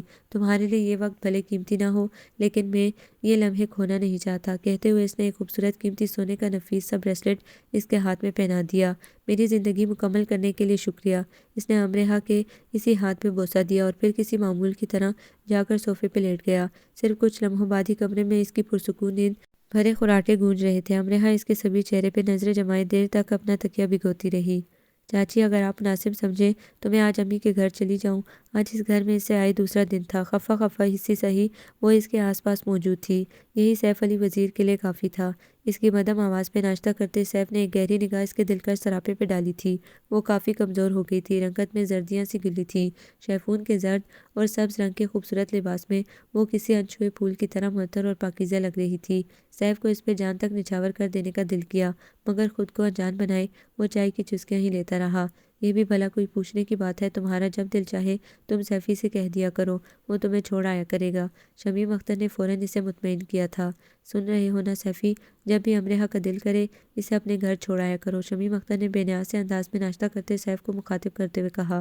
یہی اب اس کا اپنا گھر ہے امی۔ کالی آنکھوں میں رنجشوں کا خمار تھا۔ ہلکی ہلکی بڑی شیو نے اس کی شخصیت کو مزید نکھار بخشا تھا۔ امرحا ایک گہری نظر اس پر ڈال گئی۔ تو اس نے کب کہا ہے یہ ہمیشہ کے لیے وہاں جانا چاہتی ہے؟ وہ بھی اس کا اپنا گھر ہے، سمجھے؟ شمیم نے اس کے کان کھینچے۔ مذاق کر رہا تھا امی، ویسے پہنچا تو میں آؤں گا مگر واپس اسے خود آنا پڑے گا۔ اس نے چائے کا کپ اٹھاتے ہوئے کہا۔ نظریں امرحا کے چہرے پہ جمی تھیں۔ کیا مطلب؟ انہوں نے فوراً پوچھا۔ اس کی بات پہ امرحا نے بھی اس کی طرف دیکھا تھا۔ وہ اسے خفا خفا سے لگا۔ امرحا کے دل نے ایک بیٹ مس کی۔ مطلب یہ کہ مجھے ایک ضروری کام سے 2 ماہ کے لیے شاید آج شام فلائٹ سے سنگاپور جانا پڑے، تو ظاہر ہے اب اتنی دور سے تو میں ان محترمہ کو پک اینڈ ڈراپ کی سہولت دینے سے قاصر رہا۔ خفا خفا سی نظروں سے امرحا کو دیکھتے ہوئے اس نے ماں کو جواب دیا۔ امرحا نظریں پھیر چکی تھی۔ ایسا کیا شادی کو 2 دن نہیں ہوئے اور تم نئی نویلی دلہن کو اکیلا چھوڑ کر اتنی دور چلے جاؤ گے؟ ہرگز نہیں، انہوں نے صاف منع کر دیا اور کہہ کر کچن کی طرف بڑھ گئی۔ باہر گلی میں ہارن سنائی دیا تھا۔ انم وین آ گئی تمہاری، سیف نے ناشتہ کرتی انم کو کہا تو وہ تیزی سے بیگ اٹھائے باہر نکل گئی۔ اکیلا کون ہے آپ کیا جانے امی؟ وہ شاید اسے سنانے کے لیے مدھم آواز میں بولا تھا۔ وصل ہوتے ہوئے ہجر کی آگ میں جلنے سے بہتر ہے مکمل ہجر کوئی اپنا نصیب بنا لیا جائے۔ ویسے بھی دلہن کو شاید ہمارے بغیر ہی یہ گھر اچھا لگے، کہہ کر وہ اٹھ گیا۔ امرحا کا دل ڈوب سا گیا تھا۔ اس نے دل ہی دل میں اپنے دشمن جاں کی لمبی عمر اور سلامتی کی دعا کی تھی۔ مسز ابرار، اللہ کا بہت بہت شکر کہ اس نے آپ کی معصوم بچی کو بچا لیا ان ظالم لوگوں سے۔ یہ ان کی کلیگ تھی مسز شفقت، جو امرحا اور شاہزین کا رشتہ ٹوٹنے پہ سب سے زیادہ دل گرفتہ ہوئی تھیں۔ ہمیں یہ سب پہلے سے معلوم ہو گیا تھا۔ میرا داماد انٹیلیجنس آفیسر ہے، تو اس لیے ہم نے فوراً ہی رشتہ ختم کر دیا تھا۔ سویرا خاتون نے ہاتھوں میں پکڑے اخبار پہ بار بار نظریں دوڑاتے انہیں جواب دیا، مگر دل ہی دل میں وہ خود بھی اس وقت اپنے پروردگار کے حضور تشکر میں مصروف تھیں۔ چلیں جو بھی ہوا اچھا ہوا، اللہ امرحا بیٹی کو ہزاروں خوشیاں دیں۔ دعائیں دیتی مسز شفقت رخصت ہوئیں تو وہ دوبارہ اخبار پڑھنے لگی۔ مشہور بزنس مین شاہزین داور لڑکیوں کے اغوا اور بیرون ملک اسمگل کرنے کے جرم میں گرفتار۔ نیچے تفصیلات بھی درج تھیں کہ کس طرح اس کے کرندے اور وہ لڑکیوں کو اپنے جال میں پھانس کر یا تو گھر سے بھاگنے پہ مجبور کر دیتے یا پھر زبردستی اغوا کر لیتے، اور پھر ساری عمر وہ معصوم لڑکیاں گناہ کی دلدل میں زندگی گزارنے پہ مجبور ہو جاتی۔ تفصیلات کے مطابق گواہ اور ثبوت بے حد پائیدار تھے، سو شاہزین کو سخت سزا متوقع تھی۔ یا اللہ، یہ میں کیا کرنے جا رہی تھی؟ دولت کے لالچ نے میری آنکھوں پہ پٹی باندھ دی تھی، مگر سر شکر کہ تو نے میری بیٹی کو بچا لیا۔ وہ رونے لگی۔ امی، اندر آتی امرحا بھاگ کر ماں کے پاس آئی۔ کیا ہوا امی پلیز؟ وہ انہیں اس طرح روتا دیکھ کر بے طرح پریشان ہو گئی۔ سویرا اسے یوں اچانک اپنے سامنے دیکھ کر حیران ہو کر آنسو پوچھنے لگی۔ تم اتنی صبح خیریت تو ہے؟ سیف کہاں ہے؟ کیا اکیلی آئی ہو؟ ان کا دل کسی خدشے کے تحت لرز اٹھا۔ میرا دل نہیں لگتا امی وہاں، مجھے سیف کے ساتھ نہیں رہنا، میں اسے معاف نہیں کر سکتی، وہ مجھے چھوڑ کر واپس چلے گئے، انہیں آج ملک سے باہر جانا ہے۔ اس نے مکمل بات صاف صاف بتائی۔ کیا مطلب امرحا؟ کیا وہ تم سے خفا ہو کر جا رہا ہے؟ انہوں نے کندھے سے پکڑ کر اسے جھنجھوڑ دیا تھا۔ مجھے نہیں پرواہ امی، ہوتا رہے خفا۔ وہ نظریں چراتے ہوئے بولی۔ دل نے مکمل طور پہ اس کی باتوں کی تردید کی تھی۔ یہ دیکھو امرحا، گناہگار وہ نہیں، اس نے تو سب ہماری بھلائی کے لیے کیا۔ ٹھیک ہے اس کا طریقہ غلط تھا، مگر سوچو میں نے اس کے لیے کوئی راہ بھی تو نہیں چھوڑی تھی۔ انہوں نے آج کا اخبار اسے کھول کر دکھاتے ہوئے کہا، جو تقریباً شاذین اور اس کے گروہ کے کالے دندوں کے انکشافات سے بھرا پڑا تھا۔ وہ جوں جوں پڑھتی جا رہی تھی، دل خوف سے لرزا جا رہا تھا۔ کیسا انسان اس کا جیون ساتھی بننے جا رہا تھا؟ اس کی آنکھوں سے آنسو جاری ہو گئے۔ کتنی بڑی غلطی کرنے جا رہی تھی، وہ اس سے ہی خفا کر دیا تھا جو اس کا مسیحا، اس کا چارہ گر تھا۔ وہ پھوٹ پھوٹ کر رو دی۔ یہ میں نے کیا کیا امی؟ اپنے ہی ہاتھوں سے اپنی خوشیاں اجاڑنے لگ گئی، وہ سسکی۔ نہیں میری جان، سویرا نے اسے ساتھ لگاتے ہوئے محبت سے اس کے سنہرے بالوں میں ہاتھ پھیرتے ہوئے کہا، ابھی بھی دیر نہیں ہوئی، جاؤ سیف کو روک لو۔ انہوں نے اسے تسلی دی، مگر وہ ابھی میرے ساتھ ہی نکلے تھے امی، اور انہوں نے چاچی سے کہا تھا کہ ہو سکتا ہے شام تک وہ ڈائریکٹ ہی نکل جائیں۔ وہ ہچکیاں لیتے ہوئے انہیں بتانے لگی، تم سیف کو فون کرو، میں خود تمہیں وہاں چھوڑ آؤں گی۔ مجھے بھی تو اپنی کوتاہیوں کی معافی مانگنی ہے ابرار کے گھر والوں سے۔ وہ اداس سے لہجے میں اسے ہدایت کرتی اٹھ گئی۔ امرحا اپنے کمرے میں چلی آئی اور سیدھا کھڑکی کے قریب آ کر پردے ہٹائے اور کھڑکی کھول دی۔ باہر دھند چھائی تھی، مگر اب چھٹنے کے قریب تھی۔ سردی جیسے اس کی نس نس میں گھسنے لگی۔ اس نے کانپتے ہاتھوں سے سویٹر کی جیب سے موبائل نکالا اور ڈرتے ڈرتے سیف کا نمبر ملانے لگی۔ دوسری طرف فون بند ہونے کی اطلاع سن کر اس کے دل کی دھڑکنیں بند ہونے لگیں۔ تبھی اس کے موبائل پہ میسج ٹون بجی تھی۔ اس کے کسی دوست کا پیغام تھا، نئے سال کے لیے وش کیا تھا اس سے۔ آج دسمبر کی آخری رات ہے، مطلب نیو ایئر نائٹ ہے۔ یاد آتے ہی اس کا دل بجھ سا گیا۔ وہ بار بار کال ملانے لگی، تھک ہار کر اس نے فون واپس رکھ دیا۔ معاف کر دے مجھے سیف، پلیز لوٹ آئیں، اس نے دل سے دعا کی تھی۔ امرحا نے بوجھل دل کے ساتھ دور اٹھتی دھند پہ نگاہ ڈالی تھی۔ دسمبر جا رہا تھا، دسمبر کی نشانیاں چار سو بکھری تھیں۔ ان کے گھر کے صحن میں، دوسرے کے صحن میں، سامنے گلی میں، پکے روڈ پہ، ہر جا سوکھے زرد پتوں کی کچلی اوندھی ہوئی لاشیں پڑی تھیں۔ کہیں دسمبر اس کی جھولی میں بھی یہ زرد موسم نہ چھوڑ جائے ہمیشہ کے لیے۔ وہ کانپ گئی۔ دسمبر کی اداسی آج پہلی دفعہ زندگی میں اس نے محسوس کی تھی۔ اس سے پہلے کیوں نہیں؟ اسے خیال آیا، کیوں اس کی محبت اس کے ساتھ تھی؟ سیفی کی توجہ ہی تو اس کے سارے موسم گل بنا دیتی تھی۔ اندر سے ہی جواب آیا۔ امرحا چونک گئی۔ بجلی کسی تیزی سے ایک خیال اس کے ذہن میں چمکا۔ اس نے دوبارہ سے فون نکالا اور سیف کے پرانے پیغامات نکال کر پڑھنے لگی۔ صرف چند پیغامات کے بعد ہی اس کا مطلوبہ پیغام اس کے سامنے تھا۔ اس نے اپنے پیا کو خود ناراض کیا تھا، اپنے مجازی خدا کو ناراض کر دیا تھا، اور اسے منانے میں، اس سے اپنی محبت اور وفا کا اظہار کرنے میں اسے کوئی لاج نہ تھی۔ اس نے دھیمے دھیمے پڑھنا شروع کیا۔ کبھی پت جھڑ دسمبر میں، اگر ہم تم جو مل جائیں، دسمبر موسم گل ہو، مکمل ہو۔ وہ مسکرائی تھی اور پیغام سیف کو ہی فارورڈ کر دیا تھا۔ نئے سال کی نئی خوشیوں کو پانے کے لیے شاید اسے انتظار کرنا تھا، مگر وہ نا امید نہ تھی۔ سارا دن ادھر سے ادھر گاڑی دوڑاتے اب اس کے ہاتھ چھل ہونے لگے تھے۔ اس نے امرحا سے جو وعدہ کیا تھا وہ اسے ہر حال میں نبھاتا تھا، اور امرحا اس کے آس پاس ہوتی تو اسے خود پہ قابو پانا جاگسل لگتا۔ تبھی اس نے امرحا سے باہر جانے کا جھوٹ بولا تھا۔ وہ اس شہر میں کہیں بھی رہ سکتا تھا، اس کے لیے کوئی مسئلہ نہیں تھا۔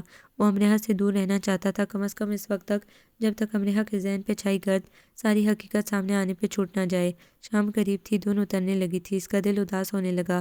تبھی اسے خیال آیا کہ اس نے صبح سے اپنا سیل فون آف کر رکھا تھا۔ اس نے گاڑی روکی اور سیل آن کر دیا، اور آن ہوتے ہی سیل بجنے لگا تھا۔ اس کے اسسٹنٹ کی کال تھی۔ اس نے فوراً کال پک کی۔ ہاں بلال بولو۔ مبارک ہاں سر، کامیابی ہمارا مقدر بنی، اخبارات دیکھے آپ نے؟ بلال کی چہکتی آواز نے اسے اندر تک مسرور کیا تھا۔ کچھ دیر یوں ہی بات کر کے اس نے کال بند کر دی۔ کافی مسڈ کالز، الرٹ اور پیغامات بھی اس کے منتظر تھے۔ یوں ہی لسٹ پہ نظر دوڑاتے ہوئے اسے شدید حیرت کا جھٹکا لگا۔ امرحا کی طرف سے کتنی ہی مسڈ کالز تھیں۔ اس نے پیغامات کھولے اور امرحا کے نام پہ پریس کر دیا۔ امرحا کی طرف سے موصول ہونے والا اکلوتا پیغام اس کے سامنے تھا۔ اس کے لبوں پہ مسکراہٹ بکھری تھی۔ اتنا خوبصورت اعتراف اسے اتنے خوبصورت طریقے سے لوٹایا جائے گا، وہ امید بھی نہیں کر سکتا تھا۔ یہ میری زندگی جانا، جو تم آؤ مکمل ہو، دسمبر موسم گل ہو، گھر کی ٹیرس پہ تمہارا منتظر، صرف تمہارا سیفی۔ اس نے ٹائپ کر کے سینڈ کا بٹن دبا دیا۔ سارے دن کی آوارہ گردی کے بعد اب وہ گنگناتے ہوئے اپنی منزل کی طرف رواں دواں تھا، جہاں صرف چند گھنٹے باقی تھے زندگی کے ایک نئے خوبصورت اور مکمل سال ہونے میں، اور وہ اس مکمل زندگی کا بھرپور استقبال کرنا چاہتا تھا۔ آپ کو یہ ناول کیسا لگا؟ کمنٹس میں اپنی رائے ضرور دیں۔ ہمارے چینل کو لائک کریں، سبسکرائب کریں، شیئر کریں۔